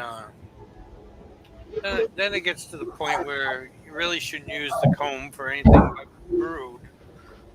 And you start moving bees, and you don't know which one's which anymore. So I just stopped using it, and I used oxalic acid mainly for everything. And I was trying these to see how I liked them. I just do multiple rounds of oxalic acid, and it works good. Yeah, I mean, I haven't had any issues with it at all. That's the only thing I've used since I put it on. Who's the guy from California that was here? Todd? For a little bit? Todd. I was watching the day that you and Brad were all on, and he was doing mite washes. And that was kind of interesting. He really hasn't done any treatments. And most of his were either even or went less Yeah. for mites since October, first week of October. And he's got pretty decent weather, so he's getting flying bees all the time. So. Yeah, so they never not brooding. Right. So, I mean, it is what it is. I mean, that's my results. And, people don't want to use it, don't use it. If they want to use it, use it. But I think over time, people will, as they hear about it and it gets out there, I think more people will try it, Yeah, I'm going to put them on this fall. Well, I mean, there's a lot of stuff out there that has no scientific study behind it, and people use it all the time. Pro Health, Honeybee Healthy, all that stuff. Don't use any of them. Doesn't have any scientific studies, but people use them. Most of that thing's got one thing in common, Bob, and the same stuff that's in your stuff is Essential oils. people like is thymol. That seems to be healthy product towards any type of bee. Yep. That's my thinking on it. And I'm not one, I don't put out any kind of how-to videos. I do my thing, just like Todd said. Yep. If it works for me, I use it and keep my mouth shut. It's, I'm not trying to keep any secrets. Right. I don't have any, but I just don't put it out there for other people to let them make their own decisions. That's what I done. That's it too. I know a lot of people that bought it last fall, bought it again this spring. So hopefully, continued success on all of it. But I think people like to try the newest thing too, right? So when AppleGuard came out, everybody's like, "Oh, I'm doing AppleGuard because this thymol gel treatment and whatever." I've never used AppleGuard, but people said it. They've noticed good results with it, and good for them. That's how I look at it. At the end of the day, it comes out to what your budget is and how you want to keep your bees. I'm just trying to do a more non-synthetic treatment, and if I can let the bees do the best they can to fight off, and I can give them a little bump along, that's what I'm going to do. So the biggest thing about it is for a lot of us is temperature problems where you can throw it in where it's cold, hot, whatever. That's a product you can down here. I could literally keep it on the hive all year round. Now there's times of the year where they won't use it. They won't chew on it right during a flow, but it's not going to hurt it being in there. And if they're trying to break it up and get it out, it's still helping them. Still must have a little bit of a vapor in there. Yeah, a little bit. I mean, every time they chew on it, they're releasing a little bit, I guess. But it's It felt like I was putting those little toilet candies in, though. Yeah, urinal tablets. Well, the bad part is, and I've talked to Mite about it, I said they're too tall. They're just too tall. If you're running a single brood chamber, I need that to be small enough where it'll fit on the frames and I can close the migratory cover up, no problems. Yeah. So I use inner covers, and I make mine flush on one side, so you have a 1/2 inch plus the bee space, so it works out good. So, Brittany, the tablets, you get a pack of 10 tablets for $40, $39.99 plus shipping. So, if you're running single deeps, that's 1 tablet per colony. If it's a double deep, you're going to do 2 tablets. It's 1 tablet per deep of bees. So, I mean, I've had them on with the queen excluder over top of them, and then the honey super stacked on top. So it's they worked well for me. I mean, I can't complain. And I really honestly haven't heard any bad reviews. I'm kind of waiting. Other than the one guy. And to be honest with you, he was also a guy that was against it from the very first day he heard about it. So I wasn't expecting much out of that to begin with, But that's what happened.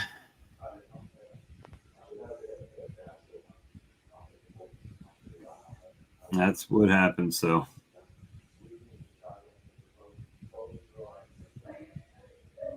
they can't make it fit every hive. You see? Yeah, that's it. The issue is the equipment's not standardized. Everybody's is different. Like Brad makes his lids have a little standoff shim on them, right? If the lids were all like that, then there wouldn't be no problems anywhere. But all the equipment's different. So you still got 77 people watching, Charlie. Yeah, not bad. It's a little bit light. I guess because of vacationing and summertime and all that stuff. Usually it's 80 to 100. But so 2 brood chambers. That's okay. So basically trying to put them over top of the brood area and all. Yeah, right on the brood frames is the best place. So on the doubles, you put one on in each box. No, I put them in between, right? So if it's a double, Put them in put between. them right in between on Kind the of like brood. You form a two crow. of them in there. Yeah, on a double, yeah. You do. On a single, just one. Nuke a half, which is kind of hard to do a half because when you go to break it, it just into like 4 pieces. So you end up putting 2 small pieces on. No, I was just thinking I got like those ones with 3 mediums. I'd still, so you're saying like usually that top box is full of sugar. So I'm going to be underneath that on the top of the middle box. Yeah. And you're saying put 2 discs. Well, if you put them in between the boxes, then you don't have to worry about the shim on top, right? They fit in between the frames. Just make sure you got the, like any burr comb scraped off in between there and you'll be fine. But you're putting two of them per hive. For double deep, but you're running mediums, so I don't know how you would 1.5 maybe if you're running triple mediums or something like that. I just put one in there. And be done. Triple mediums is still equal to a double deep for the most part. Yeah. Yeah. We put one on each layer. In between. Yeah, that'd be over the brood. Yeah. Both boxes.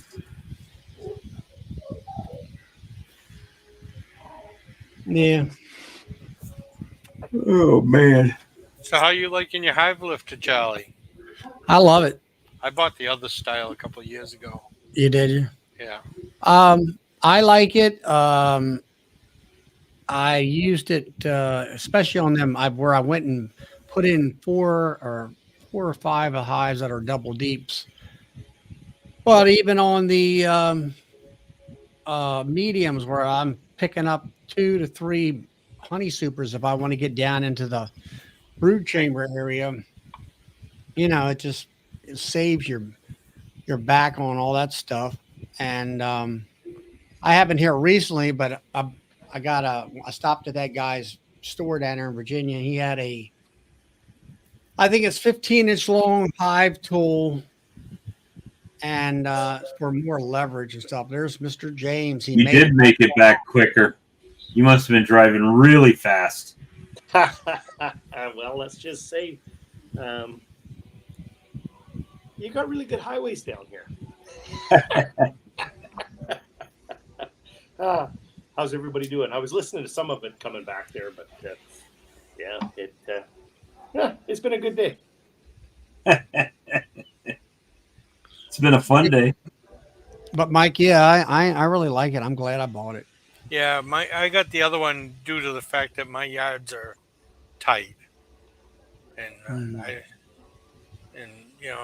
I've got bare fencing around everything, so I can just snake in and snake out with the one that's more like a forklift.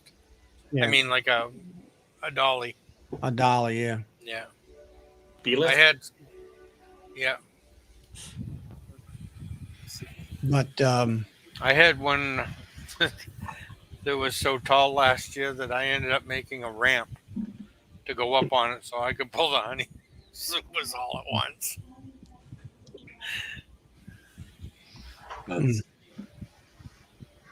So I had to clarify, James, that I knew you were thinking about coming this week, but I had no definitive that I was coming. Oh, you were sleeping in anyways. I know that. Yeah. yeah, Brad, yeah, Mike's unit is like yours. Is yours aluminum, Mike? Yes. Okay, it must be a later model.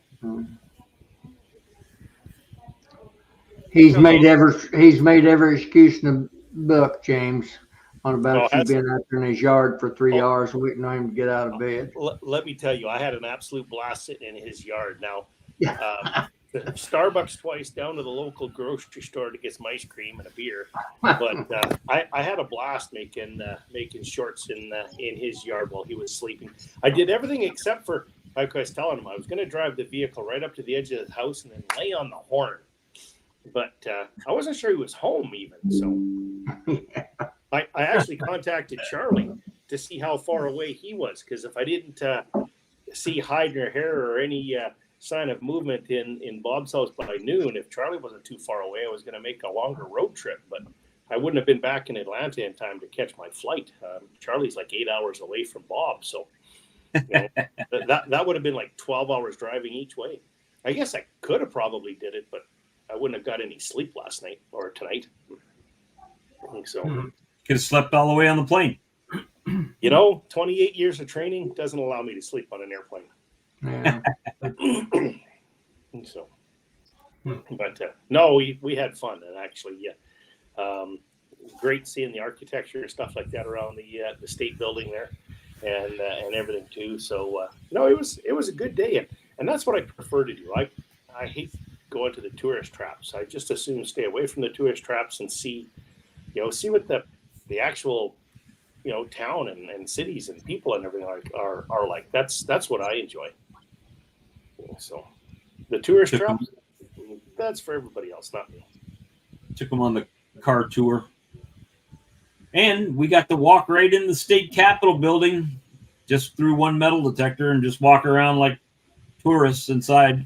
Yeah, absolutely. Nobody said anything. So, but hey, didn't the lady said she'd be interested in having my honey in the state house? She did. In the gift shop. She didn't seem too interested about the Canadian honey down there, though, for some reason. I don't know why.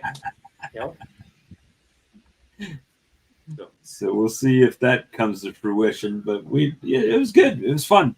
Just hanging out with James. He's quick-witted, and I like to throw zingers, and he likes to throw zingers. So at one point, we were driving around in my truck, and I took him through the old neighborhood that I grew up in.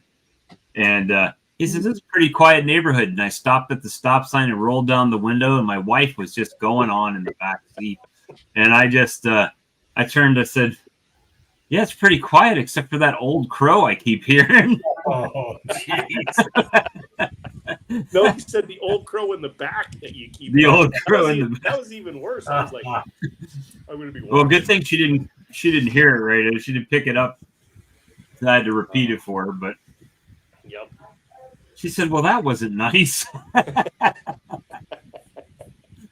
And actually, it was a pretty nice drive too. I mean, that drive went by really quick. So yeah, I mean, we actually did hang out for, even with me sleeping in, like 6 hours. Oh yeah, I still did. I don't think I left your place until 6:30, 6:45. It was a little bit, probably like 6:15, 6:30, I think. Okay. So, but but it was funny because you pulled up the thing. It says it should be 4 hours and 23 minutes. I said, "Well, you'll get there like I said you'll get there right at 10:30." And here it is. It just now turned 10 o'clock, and he's already in the hotel. And probably went through a drive-through on the way. I did. I stopped and got supper too. So he was flying. So, James, how are your mating nukes doing? Actually, they're doing really well. I just saw a text from Alan there. So he's got all of the. So while I was gone, he pulled 30. I think he said 30 cells out of the starter finisher. Put them into the incubator, and he's got them out of the incubator into 30 more hives are ready to go. So queen production is in full bore here. So that's great to hear. And so how did you propagate them? I'm sorry? How did you get them going? Because they were all brand new. Did you just shake bees in? Well, we tried that. That didn't work very well. What worked best, though, is because they're the exact same size as a 10-frame box. Yeah. Rather than putting another box on, because we had a little bit of a dandelion flow, we put them right on top of a full-fledged 10-frame hive. The bees just came up into the box and started to draw the comb out. So as they drew that out, then we just pulled those boxes off, threw another one on. So that worked. It worked really, really well. So I'm quite happy with the success of that so far. Yeah, when I started doing it, every big swarm I got a couple boxes of those on it, and they drew them right out and laid them out. There you go, right on. Well, I've got some some of the queens that we got there this year are really they're really turning out well. So they're cranking it out. pretty impressed with everything, the way it's going. So I was telling Bob, I got no equipment left. Absolutely everything I got is full. So my battery, my 6-frame mating 3-way pallets are full of bees. I have no pallets left. I have no lids left. Everything I got is full. So where are you at? About 300 hives? I haven't counted, to be honest with you. All I know is I got no more lids and I got no more pallets. So I'd have to count those. I know as soon as I get back up there, probably not tomorrow or Sunday, because I'll get shot being as I've been gone for a week. But next week, I know Alan and I have got to make one, probably 2 more apiaries. So we've got some more land. We've got some more areas up there, so we've got to get them set up and get those boxes and stuff out. Our flow should really start here in about I'm going to say a week and a half, 2 weeks at the most, I would think. So, but well, what's the weather like up there, James? I mean, you had forest fires last year, and then you say it was a drought conditions now, and it was really, really dry. It was super dry and fairly warm, actually. So, and then we got about 3-4 days of rain, and when we got that rain, all of a sudden the dandelion hit like that, and it hit hard. And inside of about, I'm going to say 4, maybe 5 days, they completely filled a box. We threw another box on top of them. And in the next probably 2-3 days, they just about filled and drawn comb and just about filled the second box. So we've got, we probably got. Your dandelions must be as much as the darn canola up there. We probably got 60 to 80 pounds of dandelion honey on I'm going to say a lot. Yeah, but I mean, the fields must be just pure yellow. Oh, they were yellow. They were yellow. And it's funny because I kind of thought I was waiting for the dandelion, and you could see the dandelion plants and stuff like that were there, but there wasn't the moisture. As soon as we got that moisture, they just exploded. And, of course, then we had, for a week and a half, we had a really good dandelion flow, and then nothing. So Alan's actually been open feeding the mating apiary here all this past week, and they've been going through about 10 gallons of sugar water a day. So now with that dandelion honey, is that a harvest type honey, or are they going to use that to keep going? No, they've capped it. So they had probably the first box was pretty much capped when I left. I would think the second box will be capped now, and there's nothing else blooming out there. So this is going to be the first time where I'm going to be able to actually, pull that. So the mating nuke yard is far enough away from the rest of the yards that with that open feeding, I didn't have to worry about that getting back into the hives. But the fact that it's capped, this is probably, like say, the first year that I'm actually going to be able to pull it and spin it, and it should be pretty much all dandelion honey. There'll be a little bit from the poplar trees and stuff like that there, but the poplar trees that actually they had budded out stuff probably 3 weeks before. We got a little bit from that, but not a whole bunch. But the dandelions just it caught me by surprise. I was not expecting the dandelion flow to come in like that. I've never had it come in like that before. Yeah, we don't have dandelions like that at all. I know that I think it was Michael Palmer stated in one of his interviews that he said you got a little grouping of dandelions around a signpost. He said up there it's in his area where it's just fields of dandelions. Oh yeah. Like I say, kind of the same thing. That's the only thing that was up there. So I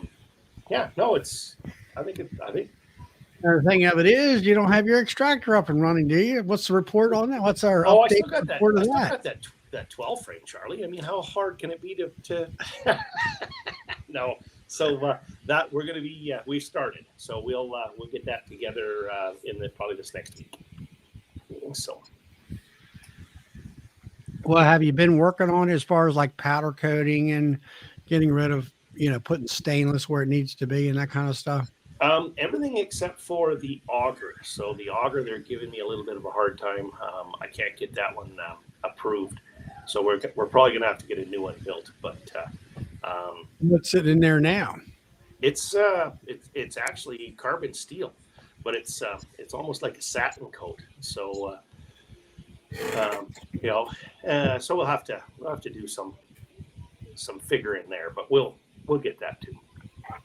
So. Is that the auger that's going to auger your wax over to your spinner? Correct. Yep. So, somebody fall off their chair? Gee, All right. That's me. I'm dropping my coffee cup. Your coffee cup. Coffee this time of night? Holy smokes, I'd be up all night. It might not have coffee in it. I just said it was a coffee cup. I didn't say what was in it. Thankfully, there wasn't anything in it. Hey, I have to make an announcement. I don't know how I did it, and Brad undid it for me, but I blocked Danae and Jack by how, I have no idea. So carrying my phone while the chat was on my phone and plugging in here on my desktop. Somehow I did it, so I apologize. And thanks to Brad for undoing my goof. There you go. Totally unintentional. I thought I had a cold beer in the fridge, but I didn't. That's because you drank in my front yard. Next time, can't you put some like cold beer in the back fridge there, Bob? So at least if you're not home, It was back there. It was back there. I've got the green light from the boss. That next time I'm there, just poke my head in. So Bob's in bed next time. I'll go and jump on the foot of his bed or something. Get up. Start bouncing. It's time to go. What are you doing? That was funny. But, I had a good. I actually could have sold his. I don't know if Bob told you. I could have sold honey for him. I had 3 people stop by out there when I was pointing at the honey sign, and they're going by, and 3 people stopped. You got honey? No. I says, I don't think he's home.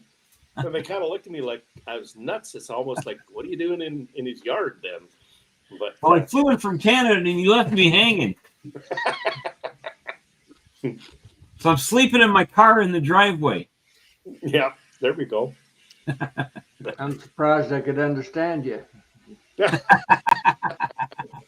Actually, I had that lots down here this trip. It's like, man, you have got one strong accent. And I'm like, what? I don't have an accent. Everybody else has the accent. I don't have an accent. Yeah, I don't hear no accent. So, we went to the restaurant and James was like, talking to the waitress, what do you like? Oh, I like this. So he basically was letting her order his whole meal for him. Well, what sides do you want? I don't know, just pick 3. Surprised me. The chicken was pretty good. The mac and cheese wasn't bad. It was a little bit dry, but the mac and cheese wasn't bad. So. You want to get the best of those southern waitresses, James, just ask them what a grit is. You get all kinds of answers. A grit. You get myself in trouble. So. Pretty much. But no, it's been a good trip. I came down, came down on Sunday. Well, I was supposed to be here Saturday, but I managed to get here on Sunday. And went to the bug farmer's place. So he threw a pork butt on and some ribs. So I had some southern barbecue on Sunday. And then, difference was he knew he was coming. Well, actually, he had a bunch of barbecue and stuff like that the day before because that's when he thought I was going to get down here. But he did it all over again on Sunday for me, so I appreciate that. And then today we had some country fried chicken, so it's been a great trip. James, if you want to go in a little farther on what JW said, if you want to have some fun, ask that waitress if they have instant grits. They'll throw me out. Well, maybe. So what did you and the bug farmer get into? Anything, exciting? No, actually, it was a lot like the trip with Bob. So we did run out to his apiary. So went out and took a look at his apiary. It was kind of funny because I jumped out of his truck to open the gate up. And you got stung? No. Driving through it, I'm like, what am I listening to? What's that sound? And he rolls the window down. And I think he even shut his truck off and he's listening. And he says, I don't hear anything. And I'm like, no, that sound, like it's ringing. Yeah. He says, I don't hear anything. And then I was like, are those, what are they called, Bob? Cicadas. Cicadas. I said, are those the cicadas? And he started laughing. And he says, oh, yeah. He says, I just thought everybody knew what those were. So, yeah, he just kind of laughed. A crazy Canadian didn't know what a cicada bug sounded like. So, and then I didn't pay any attention because, of course, here's a Canadian. Now I'm walking through the bush. I want to see a cicada. And he's like, no, jump back in the truck. Let's go. I'm thinking, well, that was kind of weird. And then Bob and his wife were telling me today, well, the rattlesnakes like to eat them. So he probably thought, what in the tarnation is this crazy Canadian walking through the bush down here? Probably going to end up getting, bit by a rattlesnake or something. But we do have rattlers in southern Alberta as well. So anyways, it was a good trip. We did the same thing. We just basically, hung out. We didn't open any hives this trip or anything, but it was just a good hangout. James actually worked my whole apiary before I got out of bed. I was going to do a video. It's like, okay, and if anybody's wondering, Bob has 2 smokers, and I found out how he uses them now. They hold my lids on. He puts them on top of the lid just to hold the lid down. But I was like, oh, Bob, I found your smoker. Well, if they're this way, it means it's queen right, and if it's this way, it means I need to replace the queen, and if it's this way, yeah. But yeah, I was laughing. We're found your smoker, Bob. So I will admit they both look pretty new. And they've been out in the weather. So did the bug farmer feed you any mud pies? No. Oh, actually, it was like the meal they put together there was just absolutely incredible. So, some coleslaw and what else did we have? Like I say, the pork butt and ribs and I was full. Let's put it that way. I was full. So, well, we had RC colas and moon pies today. Absolutely. Moon pies. I thought they were out here. We call them mud pies. Oh, well, there you go.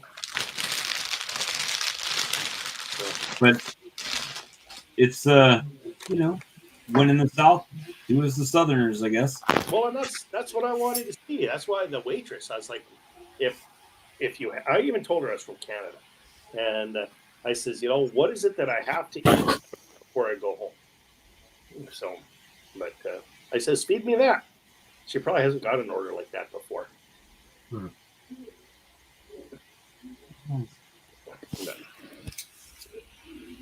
No, it's good. And like I say, everything goes good. I'll get home tomorrow, but I am flying that shit, so who knows? Might not be home for a couple of days. Well, last time I tried to get out of Atlanta, I was 3 days late. I don't know how they get away with that as a company. Well, airlines in general, right? They overbook their flights. Well, I can't believe that it's actually legal for them to overbook their flights by, I think it's like 10% or something. And then they end up bumping people. Yep. But Big Mike fall asleep? No, trying to get a sliver out. Oh. I'm under the light. You got it. Yeah. Oh, well, like I said, if I get home, I get home. If I don't, well, we'll have fun between here and there somehow. Just keeping it going. Keep the fun going. If you're not having fun, I mean, why not? So just, you got to find the positive in things, because if you're always looking for the negative, man, life's kind of a,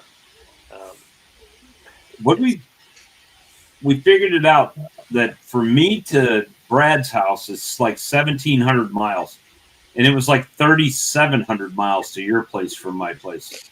37 or 27. I can't remember. I think I might still have it on my phone. Hang on. Wasn't it 4,407 kilometers? 2,738 miles. It's still on there. So yeah, that's one way though. Yeah, it's 4,407 kilometers. So 20. It's just one oil change. So, yeah. What was your round trip? One oil change. Well, that's how my trip was to Mississippi. We're coming back up from Mississippi, and we're in Montana. Is it Montana? Yeah, I think we're in Montana. And all of a sudden, I get this alert on my truck. It says service required soon. So I phoned the dealer, because we were coming back up to Edmonton. So I phoned the dealer, and they said, "Oh no, something must be wrong. You're not due for a service yet. You got to hit X number of kilometers." I said, "Well, I'm past that." And they're like, "You only got the truck last month." So, for the record, I'm on my fourth service on that truck already. So, Holy cow! so It's a lot of miles. well, what did we figure I put on today? It's an 8-hour round trip. Well, in normal people driving, and yours is 6 hours. Only person I know of that can knock 2 hours off of 8-hour trip. That means you're going 25% faster than the speed limit. That means you were driving close to 100. Close to 100 to get back. The sad part is I was being passed most of the time. Oh, see, he did have cornbread today. I did. He didn't have greens though.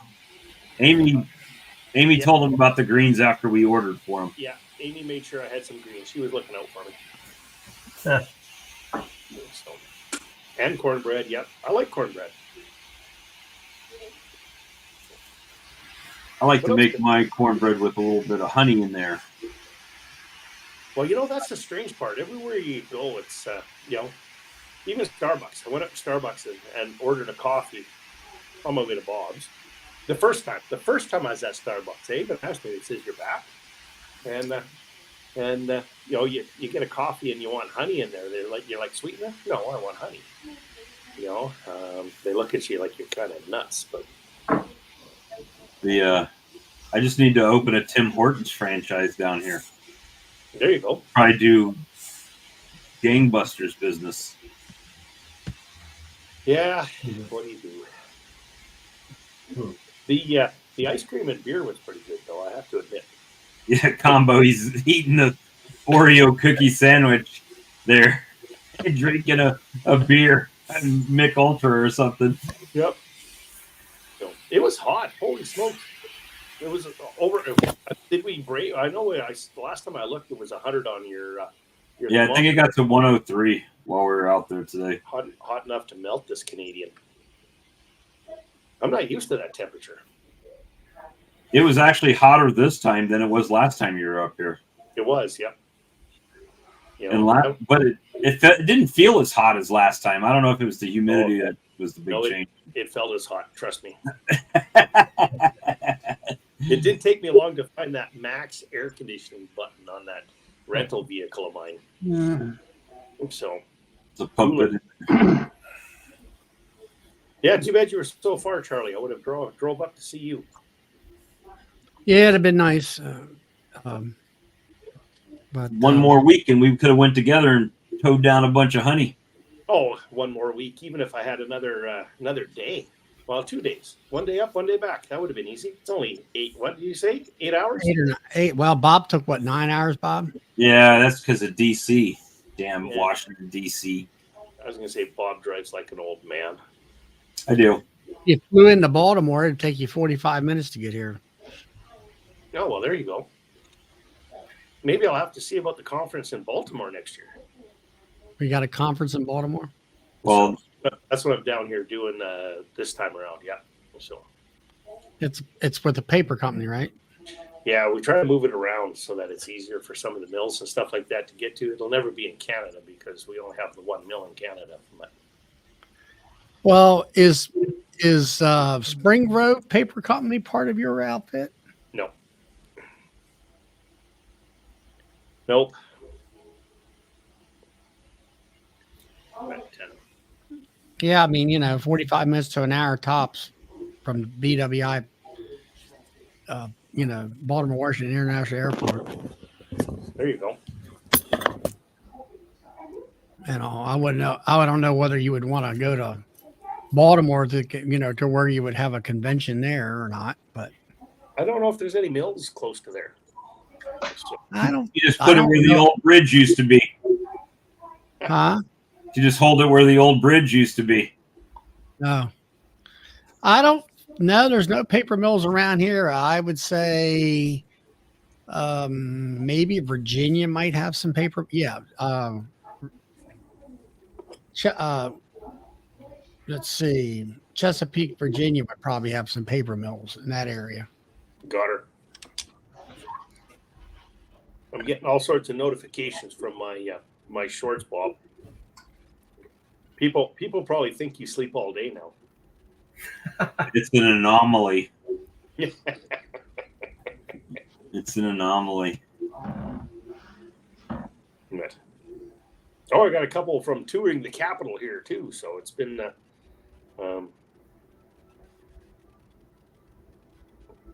Well, it's just a bit of history. I mean, I didn't know if it was going to cost us to go in it or not, but literally we went out and it cost us $1.25 to park, and we walked everywhere else. So it was a low budget day. and you know what? It was perfect. Like I said, absolutely perfect. So Yeah, I'm not if you can't tell by my highfalutin black t-shirt here, I'm not an extravagant guy. So I don't know what they thought. Yeah, like I say, we're kind of walking around there. I wasn't sure what to think there either when I first walk into building. It's the first time I had to walk into a building and go through a metal detector. It's like, what? Am I at the airport again? So They were nicer though than the absolutely. airport. Well, actually, all of the are they? What do you call them? Are the sheriffs down here? Or are they? Yeah, those were, I think, from the State Bureau of Investigations guys there. Oh, okay. But Kind of like Secret Service type of deal, I guess. oh, they were all pretty friendly. So the one They- when I They one speak to you. oh yeah, How y'all doing today? he asked where I was from, and it was Canada, and they both looked at each other as if to say, "What the hell are you doing down here?" The one lady, Grand Prairie, where's that? Go north. Keep going north. And when you think you've gone far enough north, go a little bit more. Well, I'm going to bug out, guys. I need to warm up supper because I'm starving. Oh, I could have got you something going through the drive-thru. Yeah, I know. Oh, well. Maybe next time. There you go. Have a good one. Ian right. commented on it. Ha ha ha. You know what's funny? This is hilarious to me. Hopefully Ian's listening because I've got to show this. This is James's short of him drinking a beer in my front yard while I was sleeping. But you see where Ian said ha ha ha ha, and then it asked to translate it to English.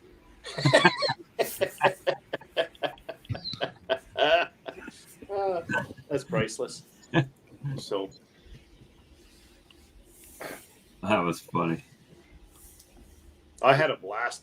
It was fun. Well, I was texting my wife back and forth. I says, I'm not even sure he's here. I says, maybe I should go do a hive inspection. And she's like, well, give her. And I thought, well, maybe I'll just make some videos. But see, he knows my bees, and he didn't have a bee suit, so he thought better. Yeah, I wasn't sure what to think. I didn't. What?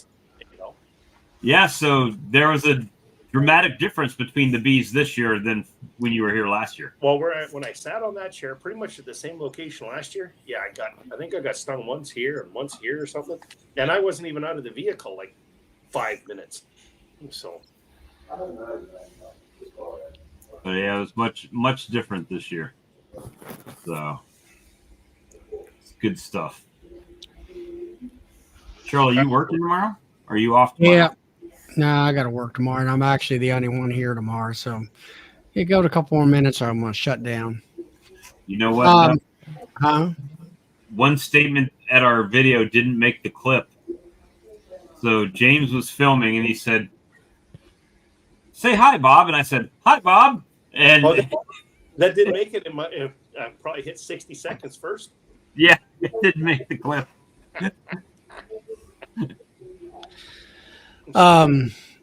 So with your extractor, James, is it you were trying to rent a building or a barn or buy a barn or something like that? Did you ever get that? Is that where it's being housed at? No, so what it's going to end up inside of our bee barn right now. So everything is pretty much coming out of there. What did Alan and I drop? So actually, when Daryl gave us a hand there on that last little short, I think we called it "Work After Work" or something. I think we dropped 100 plus boxes that night. So I've only got, I figured I've got enough to drop another 1 or 2 boxes per hive minimum. We'll probably do that here within the next week or so. Get them on there, and then we can get going and setting up the extractor there. So there's a bit of stuff we got to do there first in order to get it. I mean, that's a major ordeal, isn't it? I mean, setting that machine up. Yeah. I mean, that's not something you're going to be tearing down, right? We will have to this year. So, but we're working on a few different things, so we won't have to set it up and tear it down, set it up and tear it down. Yep. Man, that thing is as big as what Ian's is, right? It is the same as Ian's. Yep. I mean, that ain't no small little outfit to get put together. 60 frames at a crack. So. Yeah, I know, but I'm talking about assembling and making sure everything's level and. Well, we're incorporating my my other the one that I had last year. So what is that 40 frames or 60 frames? So we're incorporating that one into the whole unit as well. So you're going to have 72 frames then? No. So we're going to. I thought it's 60 plus 12. Well, we're going to use it in a different way. So just watch what we're going to do there. So I know what you're going to do. I think. So you're going to take the 12, and we did not talk about this. So if I guess it right, it's pure. I think he's going to take the basket out of the 12 framer and turn it into a spin float of some way or a wax separator somehow. Well, he's already got that machine. He's already got a wax spinner. And sits off to the right, off to the side. So, yeah, that thing's all stainless. Oh, you already have a wax spinner. Yep. Oh, came with the machine. Because that machine is just like Troy. Right, Mike. It's Troy Hall. Troy Hall's. He's got his the same is kind of frame machine. Only his is a 24 frame machine. I think. his is smaller. So all that. So, all right, guys, we've been going for 2.5 hours. I'm going to go ahead and shut it down. I got to work tomorrow by myself. Brother's off this weekend. And that means I have to get up in the morning. Yeah. Earlier than I normally do. I think so until next week, we'll catch y'all later and have a great week. And hopefully you'll be extracting your honey if that's what needs to be done in your area. I'm going to see what I can get done might have some honey extracted by next Friday, hopefully. So until next time, see y'all later. See y'all later. Good night, y'all.